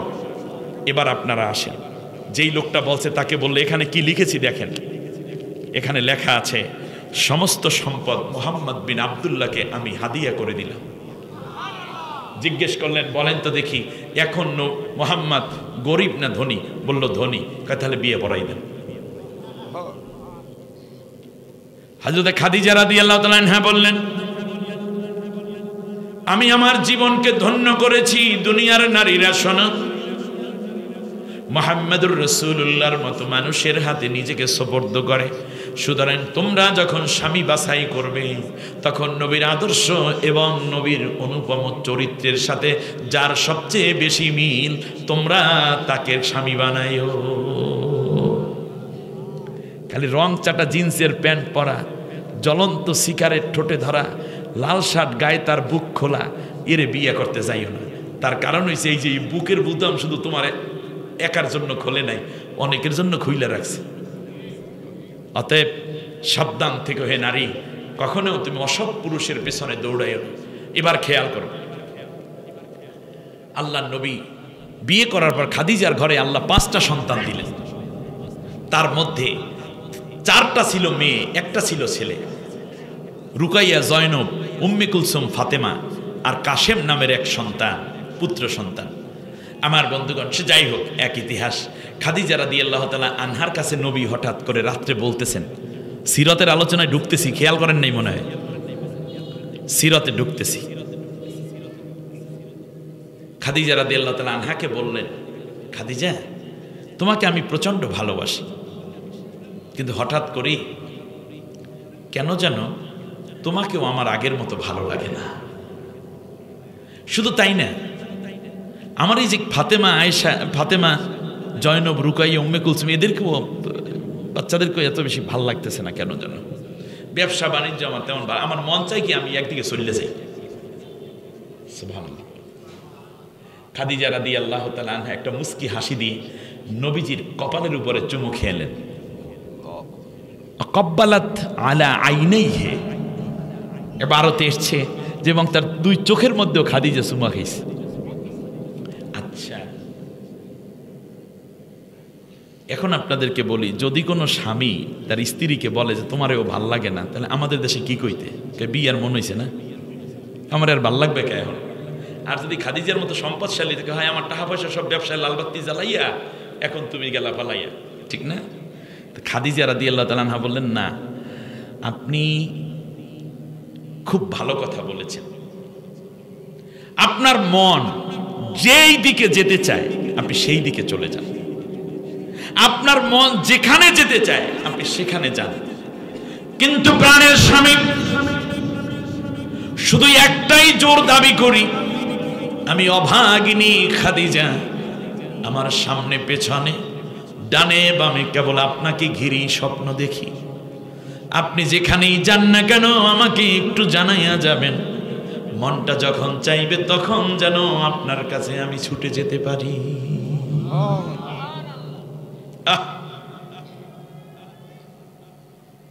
আল্লাহর নবী, নূরের নবী গো, আপনি নবী আমার জীবনের জীবন,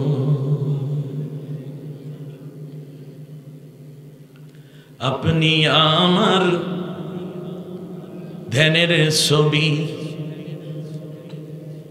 আপনি আমার প্রাণের রবি, আপনি নবী আমার নির্দুনিয়ার ধন, রহমতাল লিল আলামিন, আপনি উম্মতের জামিন, আপনি আমার নির্দুনিয়ার ধন। দেখে আপনার চেহারা ভাগ্যবতী হলেন খাদিজা, সপিয়া দিলেন তিনি জীবন আর যৌবন।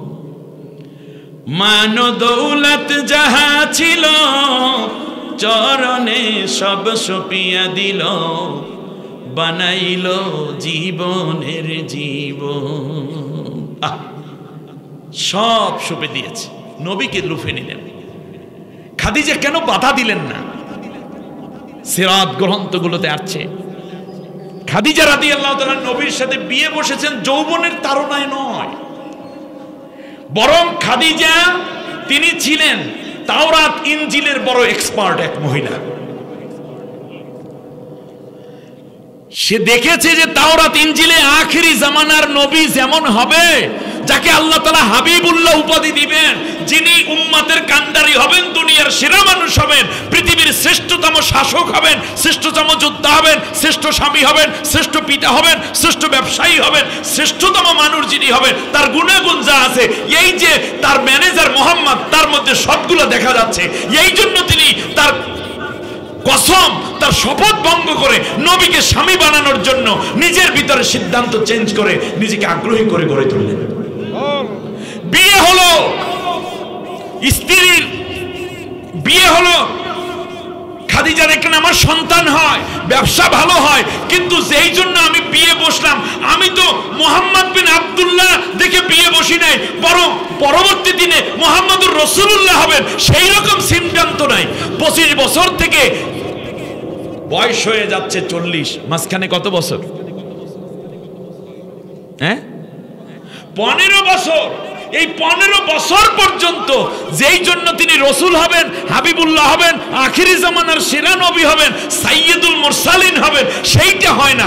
যখন খাদিজা রাদিয়াল্লাহু তাআলা আনহা দেখলেন নবী কয় এখন আর আমার ব্যবসা ভালো লাগে না, এর আগে দেখতেছেন নবী ব্যবসা ভালোবাসে, তাকে ভালোবাসে, সন্তান ভালোবাসে, সমাজ ভালোবাসে, হিলফুল ফুজুল ভালোবাসে, কিন্তু রিসালাত হবে এই রকম কোনো লক্ষণ নাই। এই জন্য খাদিজাও বয়স হয়ে যাচ্ছে আস্তে আস্তে করে, কিন্তু চিন্তা করলেন যে শেষ পর্যন্ত মনে হয় আমার ওই স্বপ্ন পূরণ হবে না যেই মোহাম্মদ চিন্তা করে আমি বিয়ে বসছি। কিন্তু নবী যখন বললেন খাদিজা আমার আর ব্যবসা ভালো লাগে না, তোমাকেও ভালো লাগে না, সন্তানও ভালো লাগে না, মন চায় বাড়ি ঘর সাইরা একদিকে চলে যায়। খাদিজা রাদিয়াল্লাহু তাআলা আনহা মনে মনে খুশি হয়েছেন, আমি বিয়ে বসছি মুহাম্মদ বিন আব্দুল্লাহর কাছে, এখন আমি মুহাম্মদুর রাসূলুল্লাহর স্ত্রী হতে যাচ্ছি।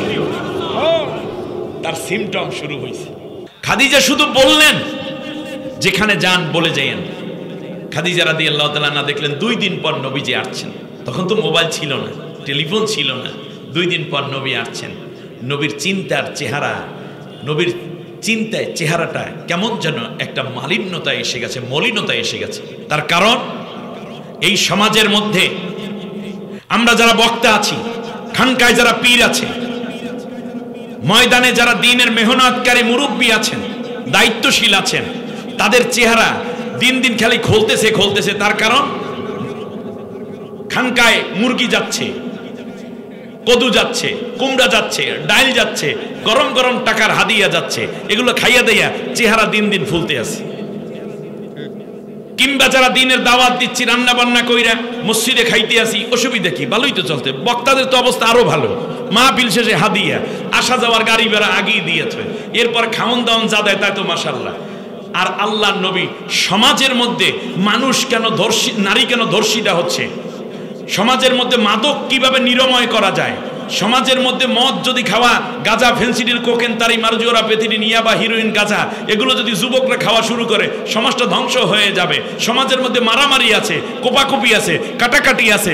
আল্লাহ নবী এটা দূর করার চিন্তায় পেরেশান হয়ে পড়েছেন। আরে আমার সমাজেও আজকে সেই জাহিলিয়াত সমাজের অবস্থা আছে, অথচ পীরের চেহারা মলিন হয় না, মুরব্বির চেহারা মলিন হয় না, মুফতির চেহারা মলিন হয় না, ইমামের চেহারা মলিন হয় না, খতিব সাহেবের চেহারা মলিন হয় না, বক্তার চেহারা মলিন হয় না। তার কারণ আমরা খালি পেট পূজা করলাম আর নবীর সুন্নাতের নাম দিয়া, নবীর নাম ভাঙ্গাইয়া নিজেরা ধনী হয়েছি, সুখী হয়েছি, সমাজের মধ্য থেকে তাগুতকে উৎখাত করে কোরআনের শাসনের জন্য কাজ করি না।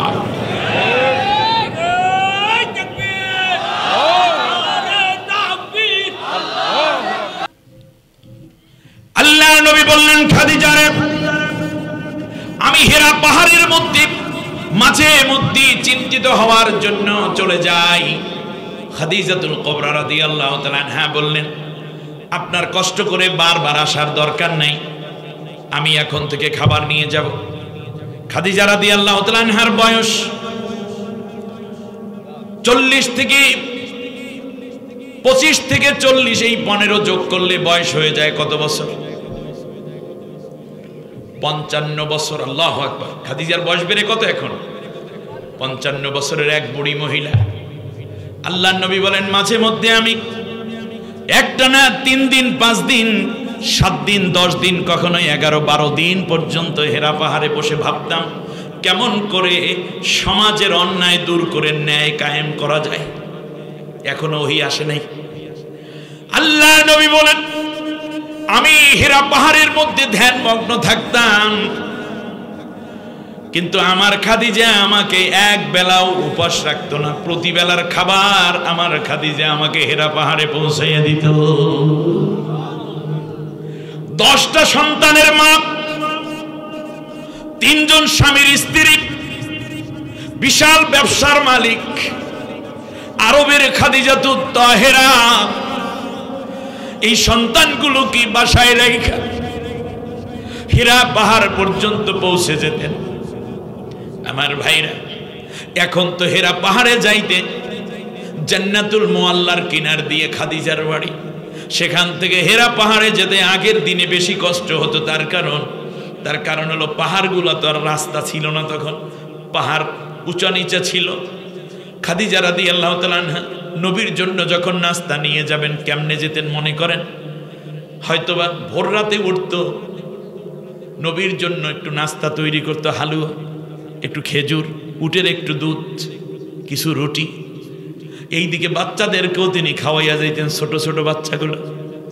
এরপর আল্লাহর নবীর জন্য আঁচলের নিচে করে, একটু কল্পনা করুন, একজন মহিয়সী নারী প্রাণপ্রিয় স্বামীর জন্য 3.5 মাইল পথ হাঁটতেছেন। 3.5 মাইল পথ হাঁটার পরে হীরা পাহাড় ভূমি থেকে 3500 ফিট উঁচা।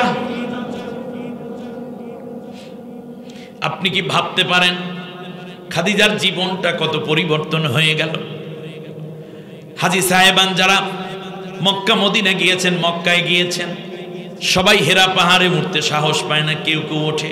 ওঠার সময় তো ঠান্ডা মাথায় ওঠা যায়, তাও দেখবেন উরু ব্যথা হয়ে যায়, অক্সিজেনের কমতি আসে, ফাঁকে ফাঁকে খাওন আছে, একটু একটু পর পর সুন্দর ছোট ছোট হোটেল করেছে যেখানে জুস পাওয়া যায়, কমলা পাওয়া যায়, অ্যাপেল পাওয়া যায়, বেদানা পাওয়া যায়, মালটা পাওয়া যায়, পানি পাওয়া যায়, আরও কিছু সুস্বাদু খাবার পাওয়া যায়, এইগুলো কলা পাওয়া যায়। এই বেয়ে বেয়ে ওঠে, আবার একটু জিরায়, রেস্ট করে, আবার উপরে ওঠে, আবার রেস্ট করে, আবার একটু উপরে ওঠে। নামার পরে 2-3 দিন পর্যন্ত পা চলে না, পাওলা ফুলে যায়। আমি যখন হীরা পাহাড়ে আরোহণ করলাম, গাড়ি হেরার মধ্যে যখন ঢুকলাম, সেজদার মধ্যে যখন আমি পড়ে গেলাম, বসে বসে নামাজ পড়া যায়, 2 জন মানুষ পাশাপাশি বসা যায়। একেবারে খাড়া পাহাড়, সৌদি আরবের সব পাহাড়ের চাইতে বেশি খাড়া পাহাড়, ওঠায় অনেক কষ্ট হয়। ঢালু পাহাড় হইলে ওঠায় সহজ, তে পাহাড়টাও খাড়া, অনেক কেয়ারফুলি উঠতে হয়। পড়ে গেলে 3500 ফিট নিচে আপনি শেষ। উঠলাম, ওখানে বসলাম, সেজদায় পড়ে যেখানে নবী বসতেন আমিও ওখানেই বসলাম। ওখানে বসার পরে সেজদায় পড়ে যখন আমি আল্লাহর কাছে কান্না জুড়ে দিলাম, যেখানে প্রথম কোরআনের ওহী নাজিল হয়েছে ওখানে জিবরিল আসছে, এখানে নবী বসেছেন। এর চেয়ে আনন্দের, এর চেয়ে তৃপ্তির আর কি হতে পারে আমার মতো ক্ষুদ্র জামালউদ্দিনের জীবনে? যখন আমি সিজদায় গেলাম, আল্লাহর তাসবিহ পড়তেছি, আর সবচেয়ে বেশি মনে হয়েছে মা খাদিজার কথা। আমি যখন উঠি তখন 2006 সাল, আমি ইয়াং মানুষ, তখন একেবারে তরতাজা যুবক, আজ থেকে 20 বছর আগের কথা। আমার যদি হয় এত কষ্ট, 55 বছরের একজন বুড়ি মা কেমন করে নবীর জন্য প্রতিদিন 2-3 বেলা, কখনো 2 বেলা খাবার নিয়ে আসতেন। একদিনও আল্লাহর নবীর কাছে কোনো অভিযোগ পেশ করেন নাই, নবীকে উপোসও রাখেন নাই। কবি বলতেছেন, দুনিয়ার মানুষ তোমরা মনে করেছো খাদিজা বুঝি ওই পাহাড়ে বেয়ে বেয়ে উঠতো, আসল বিষয় এটা নয়। আমার খাদিজা যখন ওই পাহাড়ের কিনারে গিয়ে দাঁড়াইতো, সাথে সাথে তার 3500 ফিট উঁচু পাহাড় খাদিজার সম্মানে সমভূমি হয়ে যেত। অন্য কবি বলেন, নারী দুনিয়ার মানুষ, পাহাড় তো পাহাড়ের মতোই উঁচু ছিল, কিন্তু খাদিজার হৃদয়, খাদিজার মন, খাদিজার কলিজা, খাদিজার হার্ট ছিলেন বিশ্বনবী মুহাম্মদুর রাসূলুল্লাহ সাল্লাল্লাহু আলাইহি ওয়াসাল্লাম।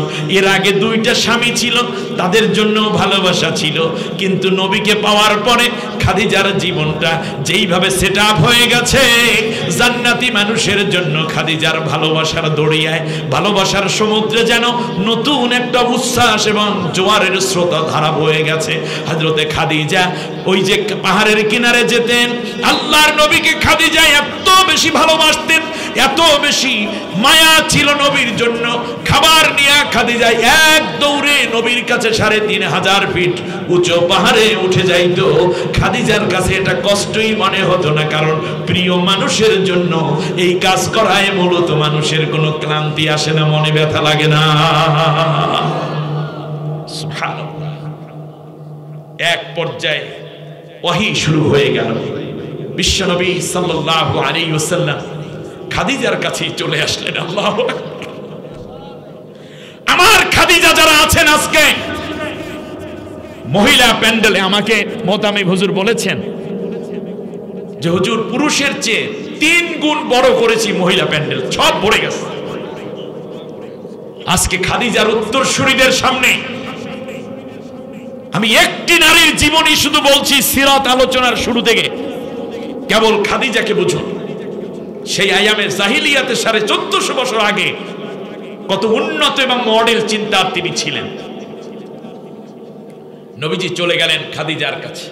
গভীর রাত, জিবরিল এসে ওহী দিলেন, ইকরা বিসমি রাব্বিকাল্লাযী খলাক। আল্লাহ তাআলা নবী বললেন, মা আনা বেকারি ইকরা। নবী বললেন, আমি পড়তে পারি না। দ্বিতীয়বারও বললেন, আমি পড়তে পারি না। তৃতীয়বারও বললেন, পড়তে পারি না। এর মানে নবী কেন পড়েন নাই? কারণ হচ্ছে আরবেও তো তখন কিছু পড়ালেখা ছিল। আমরা সাবা মুআল্লাকা কিভাবে তৈরি হলো, বড় বড় কাসিদা কিভাবে তৈরি হয়, ঠিক না? তার লেখাপড়া ছিল। সেই লেখাপড়ার দ্বারা আবু জেহেল, আবু লাহাব তৈরি হয়েছে। আবু লাহাবের, আবু জাহেলের আগের নাম ছিল আবুল হেকাম। আবুল হেকাম, তাহলে আবুল হেকাম মানে কি? মূর্খ না জ্ঞানী? তা লেখাপড়া কইরে সারা কি জ্ঞানী হইতে পারছে? সে সময় মানুষ দলিল আদিল্লা লিখে রাখতো না, লেখালেখি করতো না, তা কি দিয়ে? জ্ঞান তো ছিল তখন। কিন্তু সেই শিক্ষা ব্যবস্থা, সেই সাংস্কৃতিক ব্যবস্থা আবুল হেকামকে আবু জাহেল বানাই ছেড়ে দিয়েছে। আবু লাহাবের মতো মানুষকে শেষ পর্যন্ত নবী বিরোধী বানাই দিয়েছে। তাদের শিক্ষা ব্যবস্থার দ্বারা তারা মূলত ঘুষখোর হয়েছে, সুদখোর হয়েছে, দুর্নীতিবাজ হয়েছে, মদখোর হয়েছে, নারীবাজি করা শুরু করেছে, ঠিক কিনা বলুন? অথবা আমাদের দেশে যে আজকে ব্রিটিশ শিক্ষা ব্যবস্থা আছে, আমেরিকার দ্বারা শিক্ষা ব্যবস্থা আছে, এই শিক্ষা ব্যবস্থা যারা এমপি হয় তারাই দুর্নীতি করে, 2-1 বাদে, ঠিক কিনা বলেন? লেখাপড়া করা, বিসিএস করা মানুষটি যখন টিউনো হয়, কলমের এক খোঁচায় জনগণের কোটি টাকা আত্মসাৎ করে। একজন সচিব বিসিএস করা, পিএইচডি করা, যখন সে সচিব হয়, জনগণের, দেশের মানুষের কোটি কোটি টাকা আত্মসাৎ করে, মেয়েদের সাথে গোপন আলাপ করে, পুলিশ হয়, র্যাব হয়, গোয়েন্দা হয়, ডিবি হয়, ডিএসপি হয়, ব্যবসায়ী হয়, শিল্পপতি হয়, মেম্বার হয়, চেয়ারম্যান হয়, এমপি হয়, মন্ত্রী হয়। এগুলো শিক্ষিত মানুষ না অশিক্ষিত মানুষেরা হয়? শিক্ষিত মানুষ আমার দেশে চুরি করে, দুর্নীতি করে, জিনা করে, ব্যভিচার করে, মাদকের অনুমতি দেয়, মদ খাইয়ে নাচানাচি করে। এরা কারা? অশিক্ষিতরা না শিক্ষিতরা? সেই আইয়ামে জাহিলিয়াতে যারা শিক্ষিত ছিল তারা দেশের মধ্যে রাষ্ট্র চালাইতে যাইয়া, ধনী হইতে যাইয়া কুপাকুপি করে, খুনাখুনি করে, জিনা করে, ধর্ষণ করে, ব্যভিচার করে। গরিব মানুষগুলো এই কাজগুলো করে নাই। যেমন আমার দেশের কোন পান বিক্রেতা, ছোট্ট দোকানদার, ভ্যানওয়ালা, রিক্সাওয়ালা, এরা কি দুর্নীতি করে? এরা কোপাকুপি করে? এরা কি দেশের সম্পদ বিদেশে পাচার করে? এরা ঘুষ খায়, এরা সুদ খায়, এরা মদ খায়। এই ধরনের অন্যায় কাজ থেকে এরা বিরত। আরবের মধ্যে সাধারণ মানুষগুলো অন্যায় করতো না, সব মানুষগুলো মুহাম্মদ রাসূলুল্লাহর পক্ষে। কেবলমাত্র যারা ক্ষমতায় গিয়েছিল শিক্ষার নাম দিয়া, ক্ষমতার দম্ভ দিয়া, জোর কইরা, তারাই দেশের মধ্যে অন্যায় করতো আর দেশটা অশান্তিতে ভরপুর। ওইটার মোকাবেলায় আল্লাহর নবী গরিবদেরকে নিয়ে একটা আন্দোলন করে তুলেছিলেন। কথা বুঝতে কোনো লেখাপড়ার দরকার আছে? আর আপনারা কি পরিবর্তন চান না? একটা পরিবর্তন আনতেই হবে ইনশাআল্লাহ। এবার চলে আসি, আল্লাহ নবী বললেন, মা না বেকারি, আমি এই পড়া পারবো না। তো পড়ালেখা তো চলতেই আছে আরবে, কিন্তু এই পড়ালেখা কইরা তো আবু লাহাব ওই হইছে, উতবা ওইটা হইছে, সাইবা ওইটা হইছে, আবু জাহিল্লা ওইটা হইছে। আমারেও কি পড়ালেখা শিখেই ওইটা বানাইতে চাও নাকি? এই পড়ার চারিপাশে আমি নেই। নবী 3 বার ফিরাই দিয়েছে, মা না বেকারি, মা না বেকারি, মানে এই পড়ার মধ্যে আমি নেই। জিবরিল আলাইহিস সালাম আল্লাহর নবীকে বুকের মধ্যে জড়িয়ে ধরে একটা চাপ দিয়ে ছেড়ে দিলেন। বললেন, নবী, এখন যেই পড়া আমি পড়াইতে আসছি এইটা আবু জেহেলের সিলেবাস না, আবু লাহাবের কারিকুলাম না, উমাইয়া বিন খলফ কিংবা এই রকম যারা আছে রবিয়া, এদের শিক্ষানীতি না। এখন আপনি যেই শিক্ষা পাওয়ার জন্য যেই জাতি গঠন করতে চান, যেই জাতি পাওয়ার জন্য আপনি বেকুল হয়ে ঘর সাইরা পাহাড়ের মধ্যে আসছেন, সেই নীতি কিভাবে বাস্তবায়িত করতে হবে, সেইটা কিভাবে সমাজের মধ্যে কায়েম করতে হবে, সেই শিক্ষা নিয়ে একটা সোনালী মানব সমাজ, পৃথিবীর বুকে শ্রেষ্ঠতম একটা মানব সভ্যতা গড়ে তোলার জন্য আমার আল্লাহ রব্বুল আলামিন আল্লাহর পক্ষ থেকে জ্ঞান নাজিল করছে। এখন থেকে নিজের আগের দিয়া জ্ঞান দিয়া আপনি যে হিলফুল ফুজুল কায়েম করেছেন, ওইটাকে ছিঁড়ে টুকরা টুকরা করে আগুনে পোড়াইয়া ফেলেন। আজকের থেকে আপনাকে আল্লাহ রব্বুল আলামিন তার জ্ঞান দিয়া পরিচালনা করবেন। আল্লাহর জ্ঞান ছাড়া সমাজে শান্তি আসবে না, রাষ্ট্রে নিরাপত্তা আসবে না, মানুষগুলো ভালো হবে না, চুরি দমন হবে না, জিনা বন্ধ হবে না, সুদ ঘুষ ভোট দুর্নীতি বন্ধ হবে না। এই জন্য আপনার 23 বছরের শিক্ষা শেষ, আরবের শিক্ষাকেও শেষ করে দিয়ে আল্লাহ রব্বুল আলামিন সরাসরি তার জ্ঞান দিয়া মানুষের কল্যাণের জন্য নির্ভুল একটা নীতি পাঠাইয়া দিলেন, সংবিধান পাঠাইয়া দিলেন। এইটার মধ্যে শিক্ষা আছে, সংস্কৃতি আছে, অর্থনীতি আছে, সমাজনীতি আছে, শিক্ষানীতি আছে, রাজনীতি আছে, পররাষ্ট্রনীতি, স্বরাষ্ট্রনীতি, বিবাহ শাদী, তালাক, মৃত্যু, জীবন, নামাজ, রোজা সব আছে। এইগুলা আপনি রাষ্ট্রেরগুলা রাষ্ট্রে কায়েম করবেন, সমাজের গুলো সমাজে কায়েম করবেন। ব্যক্তি আমল যা দিয়েছেন ব্যক্তি জীবনে সেট আপ করে দিবেন। স্ত্রী এবং স্বামীর মধ্যে যেই নীতি আছে সেইটা বাস্তবায়ন করবেন। সংসারে, সমাজে, বাজারে, ঘাটে যেই যেই নিয়ম আল্লাহ দিয়েছেন, এখন থেকে আপনি এই কিতাব পড়বেন আর সমাজে কায়েম করা শুরু করে দিবেন। তাহলে আপনি যা চান আল্লাহ রব্বুল আলামিনের বিধান দিয়ে পূর্ণ শান্তি আপনি পাইয়া যাবেন। অতএব নবী আগের শিক্ষা, আগের সমাজ, আগের চেষ্টাগুলা সব ঘষরাইয়া ঘষরাইয়া সুন্দর করিয়া প্যাকেট করিয়া বামাত দিয়ে এভাবে ফিক মাইরা ফালাইয়া দেন। আমি আল্লাহ রব্বুল আলামিনের পক্ষ থেকে যেই কোরআন নিয়ে এসেছি, এইটাকে আপনি এখন সমাজে চালু করে দেন। আবু জেহেলের গোষ্ঠী পরাজিত হবে, আপনারা, আপনার অনুসারী, আপনার উম্মত, এই কোরআনের সাথীরা বিজয় লাভ করবে। মক্কায় পারেন, চেষ্টা চালিয়ে যান। আল্লাহ হুকুম দিলে প্রয়োজনে মদিনায় চলে যাবেন। পৃথিবীর কোনো না কোনো জায়গায় যখন কোরআনের রাজ কায়েম হয়ে যাবে, সেটার নাম যদি থাকে ইয়াসরিব, নাম হবে মদিনা। আর যদি কোরআনের রাজ কায়েম হয়, সেটা হয়ে যাবে সোনার মদিনা। আল্লাহু আকবার। ইকরা বিসমি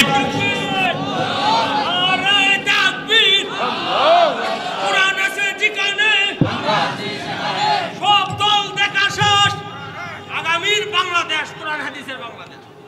নারে তাকবীর। বুঝতে কোনো অসুবিধা আছে? বাস এখন পরামর্শ আসলো কার পক্ষ থেকে? নবীজি পড়লেন, কিন্তু নবীর চিন্তা, ভীতি পেয়ে বসলো। হায় হায়, এত বড় জিবরাইল, নূরের তৈরি।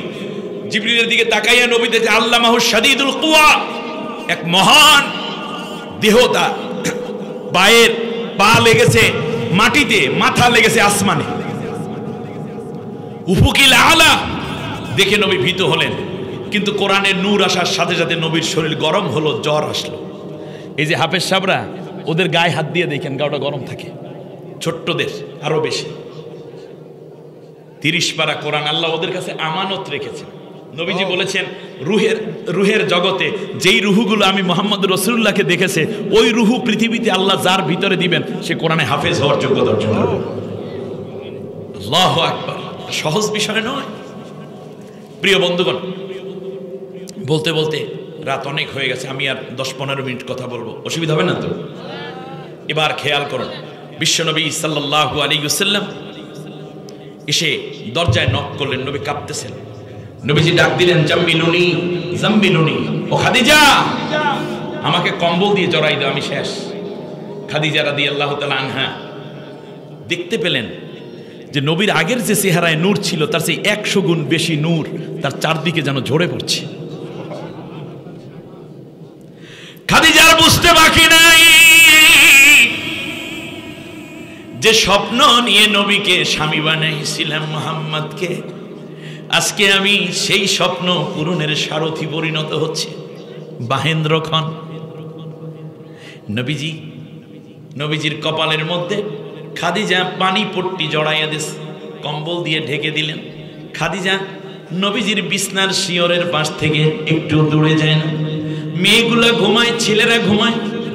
বিশাল বাড়ি, বিশাল ঘর, বড় ব্যবসায়ী, টাকা পয়সার তো কোনো অভাব নাই তখন। আল্লাহর নবী একটু হুঁশ ফিরে আসলো। খাদিজা রাদিয়াল্লাহু আনহা জিজ্ঞেস করলেন, প্রাণের স্বামী আপনার কি হয়েছে? নবীজি বললেন, খাদিজা ইন্নী খশিতু আলা নাফসি, আমি আমার নিজের উপর বড় ভীত সন্ত্রস্ত। আমার মনে হয় আমি বাঁচব না, আমি শেষ। কি এক মহান বাণীর আমানতদার আমি, আমার মনে হচ্ছে আমি বাঁচব না। বলে কি হয়েছে বলেন? বলে এই ঘটনা। এভাবে এক লোক আসলো, মানে সুরাত ধরে নূরের, আমাকে বললে একরা, আমি বললাম মা না বেকরে। এই পর 3 বার বলার পর আমারে চাপে ধরছে, খাদিজা আমি শেষ, আমি শেষ। এই চরম বিব্রতকর বিপদ মুহূর্তে স্ত্রীর সহযোগিতা দরকার আছে না নাই? আমাদের দেশে দেখবেন ব্যবসায় একটু সমস্যা, কয় ব্যবসা বাণিজ্য মানে তোমার লাগে বিয়ে বইয়া আমার কপালটাই পড়ছে। বিদেশে থাকে, ছেলের লাগে বিয়ে ওর কথা ছিল, কত না ভালো হইতে জব্বুরিয়ার লাগে বিয়ে হইলে, ঠিক না? না, এটা বলবে না বোন আমার। এই স্বামী কিভাবে বড় করা যায় সেটা চেষ্টা করো, আল্লাহ তোমাকে সাহায্য করবেন। খাদিজা রাদিয়াল্লাহু তাআলা আনহা বললেন, কাল্লা, খেয়াল করেন কথা কত শুনে, কাল্লা ওয়াল্লাহি মা ইয়াখজিকাল্লাহু আবাদা, কোশ্চিন কালেও না, আল্লাহর কসম করে বলি আল্লাহ আপনাকে বঞ্চিত করবেন না। দেখেন এখনো পর্যন্ত কালেমার দাওয়াত দিছে, দেয়নি। কিন্তু খাদিজা রাদিয়াল্লাহু তাআলা আনহা তাহলে কাল্লা ওয়াল্লাহি, কোশ্চিন কালেও না, আল্লাহর কসম আল্লাহ আপনাকে বঞ্চিত করবেন না, অপমানিত করবেন না, তাই আল্লাহর কসম খায়। এতটুকু শব্দ বললেন, তার 2 বার আল্লাহর নাম নিয়ে ফেলাইছে খাদিজা, অথচ এখনো কালেমার দাওয়াত দেন নাই। নবী আসলো মাত্র, তাহলে আল্লাহকে চিনলো কেমনে? আরবের মানুষেরা যারা নেককার মানুষ তারা আল্লাহকে চিনতো। নবীর বাবার নাম কি জানেন না মনে নাকি? নাম কি? আব্দুল্লাহ। অর্থ কি? আল্লাহর বান্দা। তাহলে নবীর বাবার নাম রাখছে কি? নবীর দাদা। ইয়েস, তাহলে বোঝা যায় নবীর দাদাও আল্লাহকে চিনত। অথচ 360টা মূর্তি ছিল বাইতুল্লাহর ভেতরে, একটার নামও আল্লাহ ছিল না। তাহলে আল্লাহ বলতে তারা কাউরে না কাউরে চিনত, কিন্তু আল্লাহর হুকুম মানত না। খেয়াল করেছেন কিনা কথাটা? খাদিজা রাদিয়াল্লাহু তাআলা আনহা আল্লাহকে চিনতেন, আল্লাহকে বুঝতেন, আল্লাহকে মহান শক্তিধর মানতেন, এই জন্য আল্লাহর কসম খাইলেন। আর সেই খাদিজাকে যদি আপনি উল্টাপাল্টা মন্তব্য করেন, আপনার ইলমের মধ্যে বড় ঘাটতি আছে, বলে নুকসানিয়াত আছে, খেয়ানত হচ্ছে কিনা বিবেচনা করা দরকার। আমি কারো নামও নেব না, কাউকে বকাও দেব না, কারণ ওইটা আমি পারি না। আমি সংশোধনের জন্য পরামর্শ দিতে পারি। খাদিজার মাপ তাম পৃথিবীর সব নারীদেরকে একত্রিত করলে আমার মা খাদিজার মতো কি কোনোদিনও ওজনের দিক থেকে সমান হবে? যাকে আল্লাহ সালাম দিয়েছেন। খাদিজা যেদিন ইন্তেকাল হলেন, নবুয়তের 10ম বছরে আল্লাহর নবী এত বেশি পেরেশান হয়েছে, পেরেশানি দূর করার জন্য, অন্তরটা ঠিক করে দেওয়ার জন্য আল্লাহ তাআলা নবীকে মিরাজ করাইয়া নিজের বাড়িতে নিয়েছেন সান্ত্বনা দেওয়ার জন্য। আপনি কি মনে করেছেন? আমার মা, আমাদের মা খাদিজা রাদিয়াল্লাহু আনহা, আল্লাহু আকবার, কি উদাহরণ সেট করলেন মামনি, মা জননী। এবার খেয়াল করে দেখুন, ইন্নাকা লাতাসিলুর রহিমা, আল্লাহ কেন আপনাকে বঞ্চিত অপমানিত করবেন না? শোনেন, 1 নম্বর হচ্ছে আপনি আত্মীয় স্বজনের হক আদায় করেন। অতাকসিবুল মা'দুমা, এবং আপনার যার জামা কাপড় নাই আপনি তাদেরকে জামা কাপড় দেন। এই যে শীত আসতেছে, আপনাদের অঞ্চলে শীত একটু বেশি পড়ে, যে কয়জন, যে কয় হাজার ভাই বোন এখানে এসছেন, সবাই যদি চিন্তা করেন যে আমরা একজন মাত্র মানুষকে, আমার ফ্যামিলির বাইরে একজনকে একটা কম্বল দেব, অথবা একটা চাদর, একটা জ্যাকেট, একটা সোয়েটার, যা লাগে কানটুপি হইতে শুরু করে পায়ের মোজা পর্যন্ত একজনকে দেব, তাহলে আমার মনে হয় এই 5 বিবি অঞ্চলে কমপক্ষে শীতে কষ্ট পাওয়া কোনো মানুষ থাকবে না, ঠিক না? আল্লাহর নবীকে বললেন, আপনি তো মানুষকে বস্ত্রহীন মানুষকে আপনি বস্ত্র দেন। তাহমিলুল কাল্লা, আপনি মানুষের বোঝা বহন করেন। সুবহানাল্লাহ। যেমন কোনো ব্যক্তি মেয়ে বিয়ে দিতে পারে না, অর্থ নাই, আপনি এই যে কন্যা দায়গ্রস্ত মানুষদেরকে বিয়ে দেওয়ার ব্যবস্থা করে দেন। ঋণগ্রস্ত ব্যক্তিকে টাকা দিয়ে ঋণ মাফের, ঋণ মওকুফের জন্য চেষ্টা করেন। এই রকম শুধু বোঝা নয়, বরং এই বোঝার পাশাপাশি আরো বোঝা, মিথ্যা মামলার বোঝা। বিগত সরকার জানেন নির্দোষ মানুষদেরকে ডজনকে ডজন মামলা দিয়ে আদালতে হাঁটাইয়া অপমানিত করাইয়া টেনশনের বোঝা, পেরেশানির বোঝা ওই ব্যক্তির ঘাড়ে চাপাই দিয়েছে। ঠিক না বলেন? এখন দুনিয়ার সব বোঝা তোদের মাথায় পড়ছে, দেশ ছাইরা পালাইছো, আবার নাকি চট করে চলে আসবে। বাংলার মানুষ সজাগ থাকতে হবে, কোন খুনি এবং তাদের দোসরদেরকে বাংলায় জায়গা দেওয়া হবে না, হবে না, হবে না। ফাজলামের সীমা থাকা উচিত।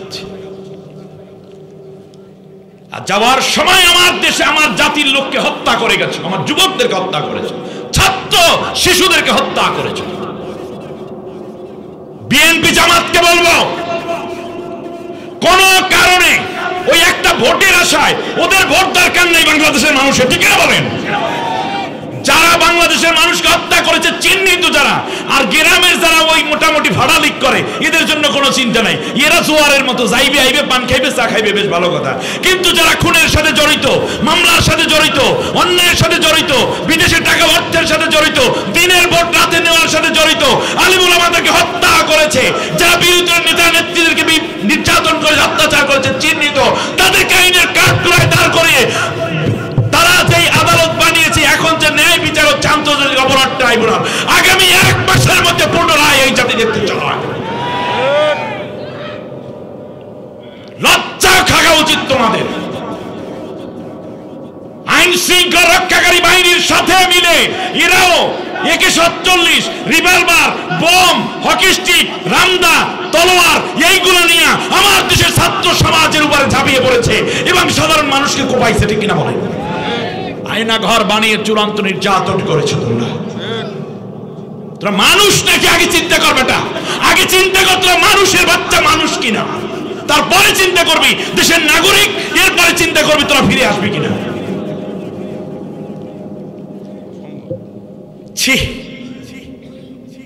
চূড়ান্ত ধিক্কার তোমাদেরকে।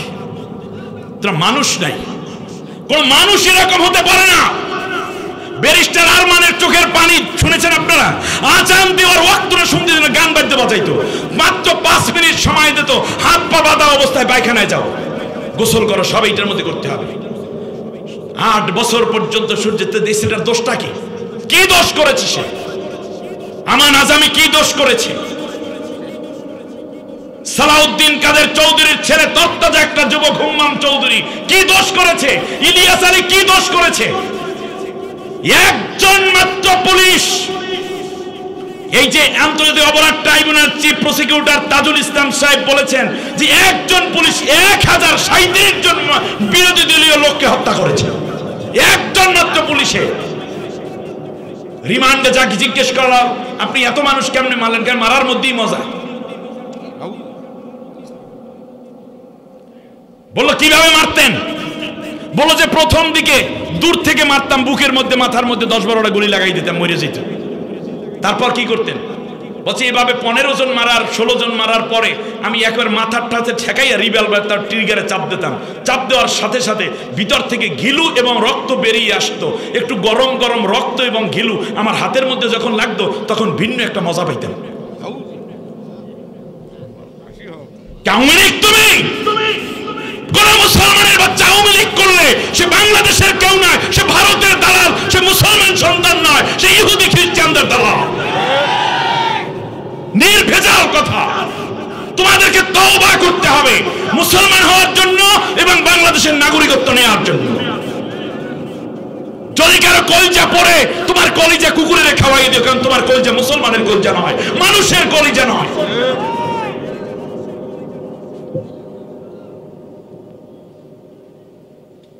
আপনি মানুষের বোঝা বহন করেন। আপনি চিন্তা করুন, 8 বছর পর্যন্ত বেঁচে আছে না মরে গেছে, তার মেয়ে জানে না, তার স্ত্রী জানে না, মা জানে না। আপনি বলুন তো এই ফ্যামিলিটার কি ঘুম ছিল? বাচ্চাগুলোর ঘুম ছিল? একটা দুইটা মামলা হয়েছে ইতিমধ্যে ফখরুল ইসলাম আলমগীর বললে ফেলাইছে আমরা সব মামলা তুলে কে মামলা তোলেন আপনি কে?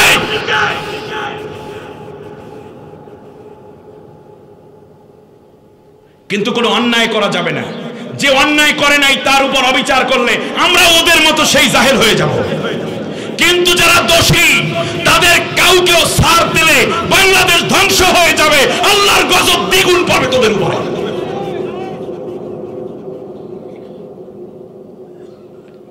নবীজির চরিত্র ছিল তাহমিলুল কাল্লা, আপনি মানুষের বোঝা বহন করেন, বোঝা হালকা করে দেন। শুধুমাত্র ঋণের বোঝা মামলার বোঝাই নয়। হে নবী, আমি স্ত্রী হিসাবে সাক্ষ্য দিচ্ছি, রাস্তা দিয়ে কোনো ব্যক্তি, কোনো বুড়ি, কোনো নারী কিংবা কোনো পুরুষ যদি অতিশয় বোঝা নিয়ে যেত, তখন কষ্ট হলে আপনি তাদের বোঝাও বহন করে লইতেন। সুবহানাল্লাহ। আমি আজ 5 বিবির যুব সন্তান, যুব সমাজকে বলতে চাই, গাড়িতে উঠেছো, যদি দেখো যে কোনো বৃদ্ধা নারী দাঁড়িয়ে আছে, জায়গা পায়নি, তোমার সিট ছেড়ে তাকে বসতে দিয়ে দাও।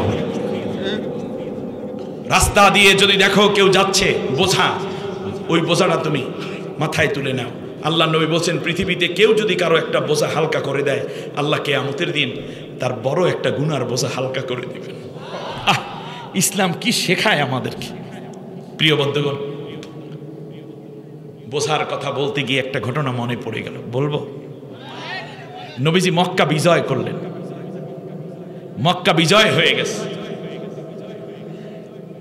মক্কা বিজয় হলো 8ম হিজরিতে, অর্থাৎ নবী মক্কায় তো 13 বছর কোরআনের দাওয়াত দিলেন, এরপর মদিনায় হিজরত করলেন। সেই হিজরত করারও বয়স হয়ে গেছে কত বছর? 8 বছর।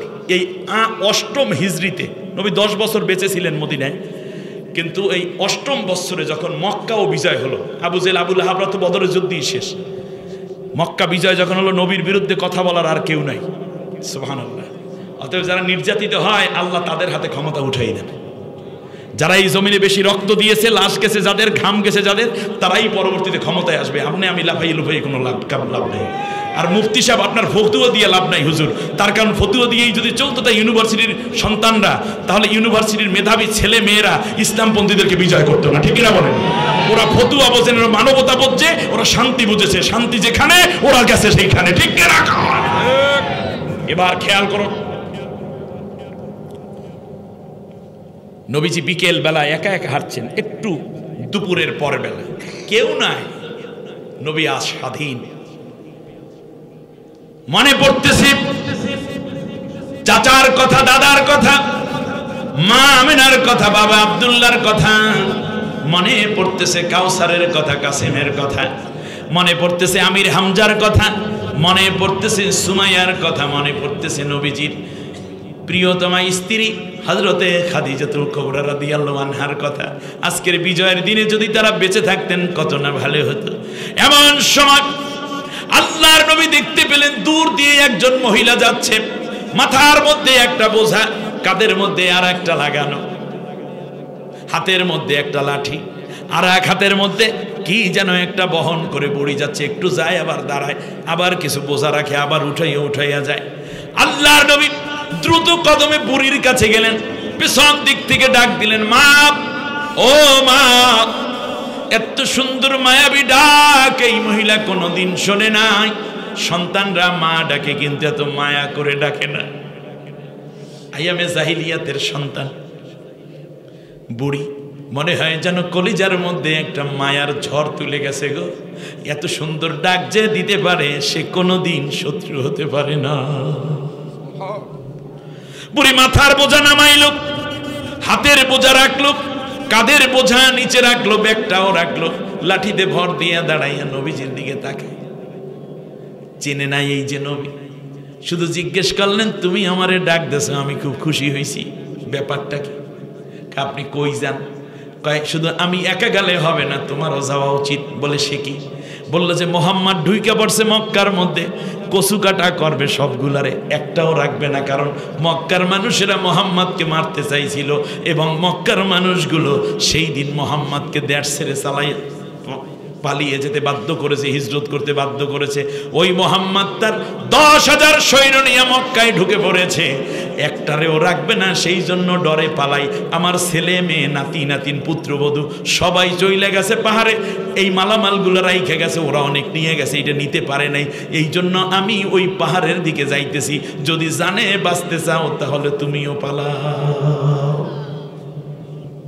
ইসলামপন্থীদের বিরুদ্ধে বদনাম এটা নতুন না, ইসলাম ক্ষমতায় গেলে হিন্দুগুলো সব মাইরে ফেলাইবে। এখন হিন্দুরা স্লোগান দেয় আমরা এবার আসি সাথে, ঠিক কিনা? বৌদ্ধ খ্রিস্টানরা আমরাও সাথে আছি, কারণ ইসলাম কার আইন? আল্লাহর আইন। ওই সূর্যটা কার আইন মানে কি? এখানে শুধু মুসলমানদের আলো দেয়, হিন্দুরে দেয় না নাকি? বৃষ্টি হলে মুসলমানের খেতে হয়, হিন্দুদের খেতে বৃষ্টি হয় না? গাভীর বাটে দুধ কার আইন? গাভী কার আইন মেনে দুধ দেয়? আল্লাহর আইন। সেখানে হিন্দুদের গাভীর বাটে দুধ হয় কম, মুসলমানদের গাভীতে বেশি নাকি? তো মুসলমানদের গাভীর বাটে সমান হইলেও ঝামেলা আছে, আপনারা জানেন না। হিন্দুদের বাড়ির গরুর দুধ কিন্তু খাওয়া যায় না, তিতার চড়ে। তিতা না সমান মিষ্টি।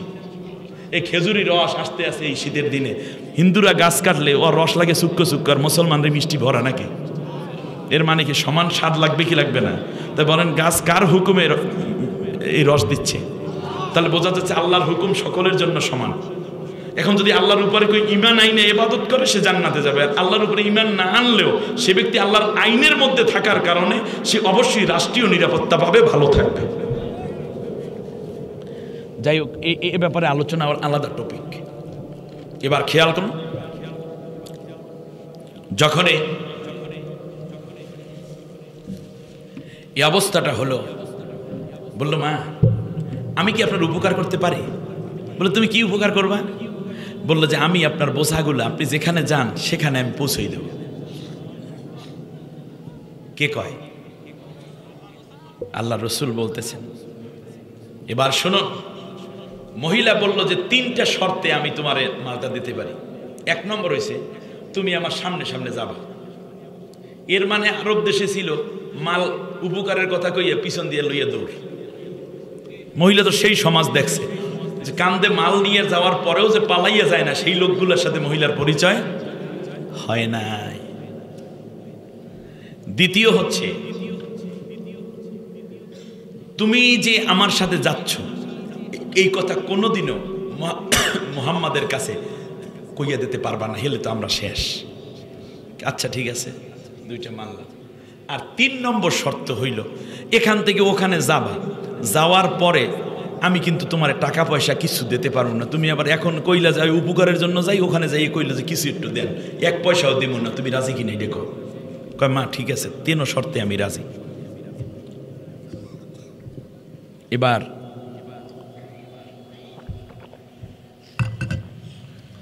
সামনে সামনে যাচ্ছে নবীজি, পেছনে কে? বুড়ি মহিলা। নবীজি জিজ্ঞেস করেন মা গো ওখানে আপনার কে কে গেছে? আমার 3 ছেলে, জামাই, মেয়ে, পুত্রবধূ, এরা মোট মিলিয়ে 18 জন আছে। বেশ ভালো কথা। মা গো আপনি কি মুহাম্মাদকে কোনোদিন দেখছেন? ও বাবা, মুহাম্মাদকে দেখবো? মা কত বড় সন্ত্রাসী! নাউজুবিল্লাহ বলেন, জোরে বলেন। হ্যাঁ মা, মুহাম্মদ কোন মানুষকে মেরেছে আপনি কি প্রমাণ দেখছেন কোনোদিনও? কয় না দেখি নেই। মানুষে কয় আমার দেশে বুদ্ধিজীবী নামের কিছু পরজীবী, রাজনীতিবিদ নামের কিছু সন্ত্রাস চাঁদাবাজ, তারাই কেবল বলে যে ওরা রক কাটে, ওরা খুন করে, ঠিক না বলেন? কেউ প্রমাণ দিতে পারেন? আমি আজকে চ্যালেঞ্জ করে বলে গেলাম, খামাহা অজুহাত দিবেন না মানুষের বিরুদ্ধে। এই অজুহাতগুলো দিয়েছে পালিয়ে যাওয়ার স্বৈর শাসক, আপনি দিতে পারেন না। নির্দোষ মানুষের কে গাড়িতে আগুন দিয়েছে খবর নাই, মামলা হয়ে গেছে বিএনপি জামাতের বিরুদ্ধে, গাইবি মামলা, লক্ষ লক্ষ মানুষ আসামি, ঘর ছাড়া সবাই। বিএনপি জামাতে 16 বছর শুনতে শুনতে আমার দাড়ি চুল পাকিয়ে গেল। এখন দেখতেছি বিএনপি জামাত নিজেরা আবার কিলেকিলি করে। কোন শয়তানে পাইছে এদেরকে? বিএনপি জামাত 2 দলের একটা রুমের মধ্যে ঢুকামো আমি, ঢুকাইয়া তালা বন্ধ করে 3 দিন 3 রাত কোনো খাওয়ান দেবো না নেতাগুলো। ওরা যখন মিললে জিললে হাসতে হাসতে বাইরে দিবে, তারপর খাওয়ান পেবে। তার কারণ আমার জাতি বিএনপি এবং জামাত যদি ঐক্য না থাকে, তাহলে ভারতের দাবেদার স্বৈর শাসক আবার আসবে, ভারতের কবল থেকে বাংলাদেশ মুক্ত হতে পারবে না। ঠিক কিনা? এই দুইটা শক্তিকে তারা ভয় পায়, আর ওই ভয় পাওয়ার কারণে দুইটাকে আলাদা করে রেখে রেখে এতদিন শোষণ করেছে, সামনেও তারা শোষণ করতে চায়। এটা বিএনপি যদি না বোঝে, জামাত যদি না বোঝে, তাহলে তোমাদের দেশ থেকে তোমরা বন্ধ হও, নয় সব মহিলা যাও অথবা বিদেশে চলে যাও। তোমাদের ছাড়াই আমার দেশের যুবকরা যারা বিপ্লব করেছে তারাই আমার দেশ চালাতে পারবে। ফাইজলামির সীমা থাকা দরকার। মানুষের লাশ এবং রক্ত নিয়ে খেলতে দেওয়া হবে না রাজনীতি করে। শুনুন, নবী বললেন যে বেশ ভালো কথা। মাগো, আপনি কি জানেন মায়ের গর্ভে থাকতে নাকি মুহাম্মদ তার বাবাকে হারিয়েছে? একটা ইয়াতিম মানুষ, আপনি কি তাকে জানেন? হয় শুনছিলাম, কেউ কেউ কয় কি ছেলেটা খুব ভালো, কিন্তু এখন কি রক্ষা করবে আমাগরে যেই মায়ের দিছিল মক্কার মানুষে। ও মাগো, আপনি কি জানেন মুহাম্মদ ইয়াতিম হয়ে গেছে, তখন তার বয়স 7 বছর, তখন বাবা মাও হারাইছে। এই মক্কার জমিনে দাঁড়াবার মতো এক টুকরা জায়গা মুহাম্মদের ছিল না।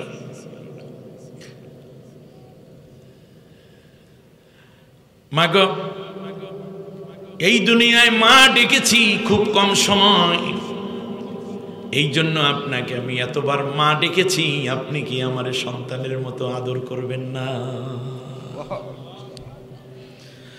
নবীজির মায়াবী কণ্ঠ,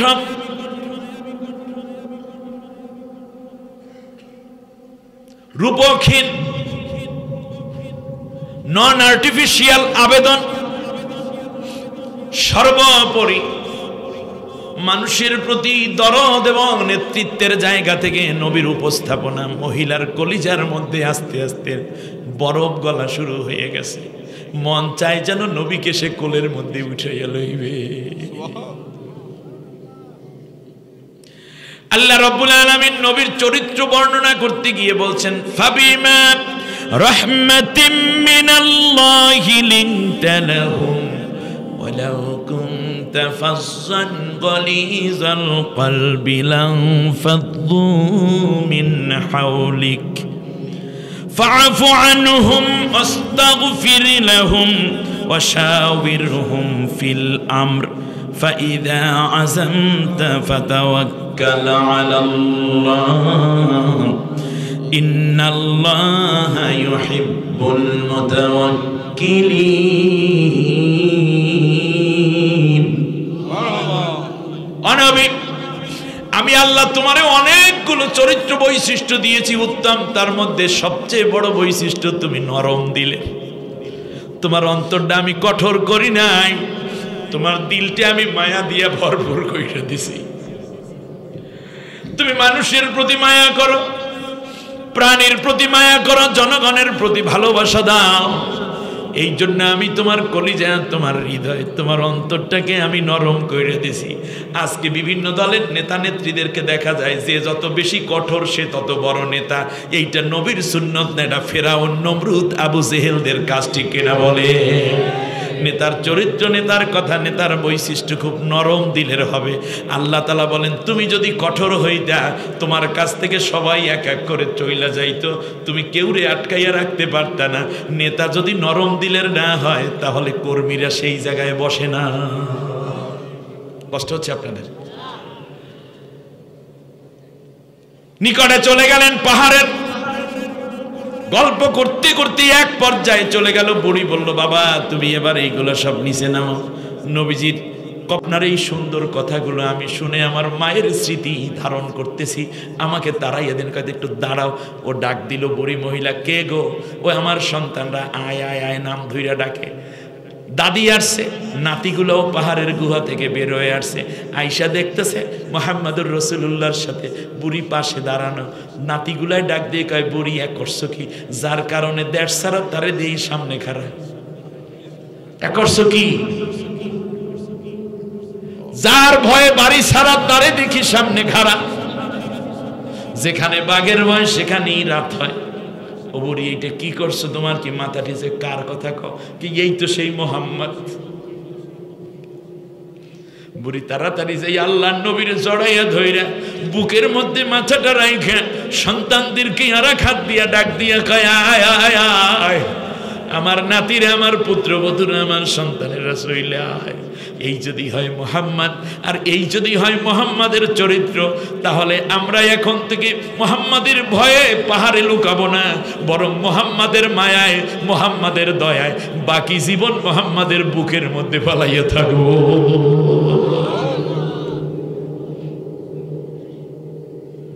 মুহাম্মাদকে ছেড়ে আমরা কোথাও যাব না। এই আদর্শ দিয়ে নবী বিপ্লব করেছেন, অস্ত্র দিয়ে নয়।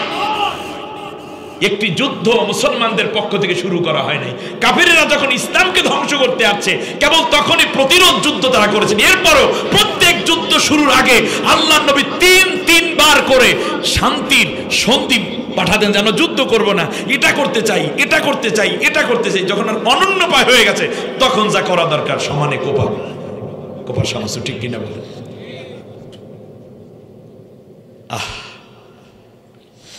তাহমিলুল কাল্লা, আপনি মানুষের বোঝা বহন করেন। কি বোঝা দেব না বোঝা বহন করব? আল্লাহ আমাদের বোঝা বহন করবেন।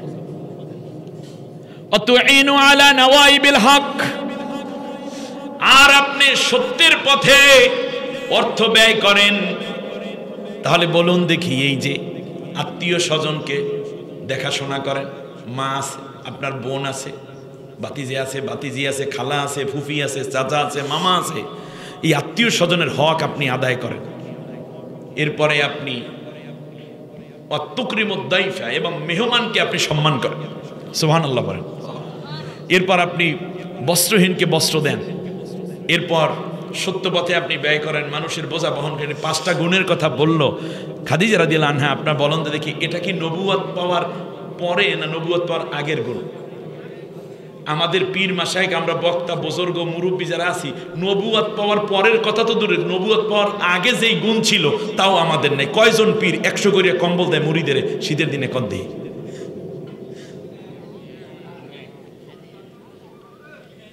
কয় হুজুর আমার ছেলে লন্ডন থাকে, কম্বল পাঠাইছে আর মার জন্য, সেইটাই আপনার দিয়ে গেলাম, দোয়া করে দিয়ে। হুজুরের কাম হয়েছে, আমার শাশুড়িরে গিফট করবো আমি। কি কয়টা টিউবওয়েল দেন, কয়টা হাসপাতাল বানাইছেন, কয়টা ট্যাবলেট দেন মানুষকে, কয়টা ইসলামিক ব্যাংক বানাইছেন, কয়টা আপনি মানুষকে চাকরি দিয়েছেন জীবনে?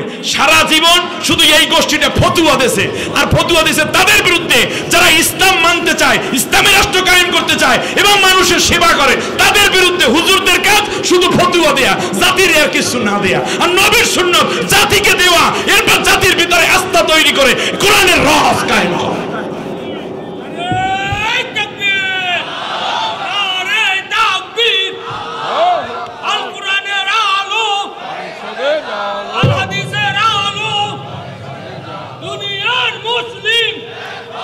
সম্মানিত ভাইয়েরা, খাদিজা রাদিয়াল্লাহু তাআলা আনহার কথা থেকে নিয়ে আজকের আলোচনা শেষ করি। খাদিজা যেদিন ইন্তেকাল হয়ে যাবেন, সেই দিন নবীজিকে কাছে ডাকলেন। এশা নামাজ পড়ে নবী ঘরের ভিতর ঢুকলেন। খাদিজা ভীষণ অসুস্থ। যে খাদিজার ছিল বিশাল অট্টালিকা, ছিল বিত্ত বৈভব, ছিল একটি রাজকীয় জীবন। নবীর সাথে বিয়ে হওয়ার পরে আল্লাহর নবী সব সম্পত্তি ইসলামের পথে দিয়ে একটানা এরকম হয়েছে 3 দিন 5 দিন পর্যন্ত খাদিজার চুলায় আগুন জ্বলে নাই। একদিনও অভিযোগ করেন নাই যে নবী এতগুলো সম্পদ আমার, আজকে আমার খাদ্য কষ্ট। কারণ খাদিজা জানে মুহাম্মদ সাল্লাল্লাহু আলাইহি ওয়াসাল্লাম আল্লাহর পথে ছাড়া অন্য কোনো পথে ব্যয় করে না। শেষ পর্যন্ত খাদিজা রাদিয়াল্লাহু আনহা নবীকে ডাকলেন। নবীজি পাশে গিয়ে বসলেন। খাদিজার হাত নবীর হাতের মধ্যে দিয়ে চোখের পানি ছেড়ে বলছি, ইয়া রাসূলুল্লাহ, আমার মনে হচ্ছে আমি আর বাঁচব না। বললেন, খাদিজা তুমি একথা বলতে যেও না। বললেন যে না, পৃথিবীতে মানুষ চিরস্থায়ী নয়। আমি আপনাকে যা দেখেছি, ইয়া রাসূলুল্লাহ, আল্লাহ আপনাকে ভুলে যাবেন না। সুবহানাল্লাহ। প্রাণের স্বামী দীর্ঘ 25টা বছর পর্যন্ত আপনার খেদমত করলেন, আপনার সাথে থাকলেন। আমার মনে হয় পৃথিবী থেকে আমার বিদায়ের ডাক এসে গেছে।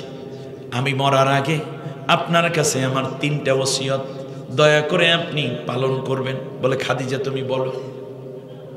খাদিজা রাদিয়াল্লাহু তাআলা আনহা বলছেন, প্রাণের স্বামী, আপনার সাথে হয়তো দুনিয়ায় এটাই আমার শেষ কথা, কারণ আমার নাকের মধ্যে আমি এখন জান্নাতের সুঘ্রাণ পেতেছি। কিছুক্ষণের মধ্যে মনে হয় আমার প্রাণ পাখি চলে যাবে। 1 নম্বর ওসিয়ত হলো, যতক্ষণ পর্যন্ত আমার প্রাণ পাখি বের হয়ে না যায় ততক্ষণ পর্যন্ত আপনি আমার চোখের আড়াল হবেন না। আপনার চেহারাখানা দেখতে দেখতে আমি যদি মরে যেতে পারি, আমার মৃত্যুর সময় কোনো কষ্ট হবে না, কারণ স্বামীর চেহারা আপনার চেহারা, আপনি তো সাধারণ কোনো স্বামী নন, আপনি বিশ্বনবী, আপনার নূরের চেহারা আমার মৃত্যু যন্ত্রণা ভুলাইয়া দিবে। দ্বিতীয় হচ্ছে, আমাকে যখন কবরে রাখা হবে, কবরে রাখার আগে আপনি মাটির কবরের মধ্যে একটু নামবেন, আপনি আমারে কবরের মধ্যে রাখবেন। মাটির কবর যেন আমাকে কোনো কষ্ট না দেয়, গোড়া যাব আমি সহ্য করতে পারবো না গো স্বামী। আর তৃতীয় হচ্ছে, যখন আমাকে দাফন কাফন করে জান্নাতুল মুআল্লা থেকে সবাই যখন যার যার বাড়িতে চলে যাবে, আপনি কিন্তু যাইতে পারবেন না। আমি অভাগিনীর জন্য কিছুটা সময় কবরের পাশে একটু বসে থাকবেন। প্রিয়তম স্বামী আমার, জীবন বেলায় প্রান্ত সীমায় এসে আপনাকে আমি পেয়েছি, কোনো খেদমত করতে পারিনি। যদি এই খাদিজার দ্বারা কোনো ভুল হয়ে থাকে আর যদি আপনি কোনো কষ্ট পেয়ে থাকেন, আল্লাহর ওয়াস্তে আপনি মাফ করে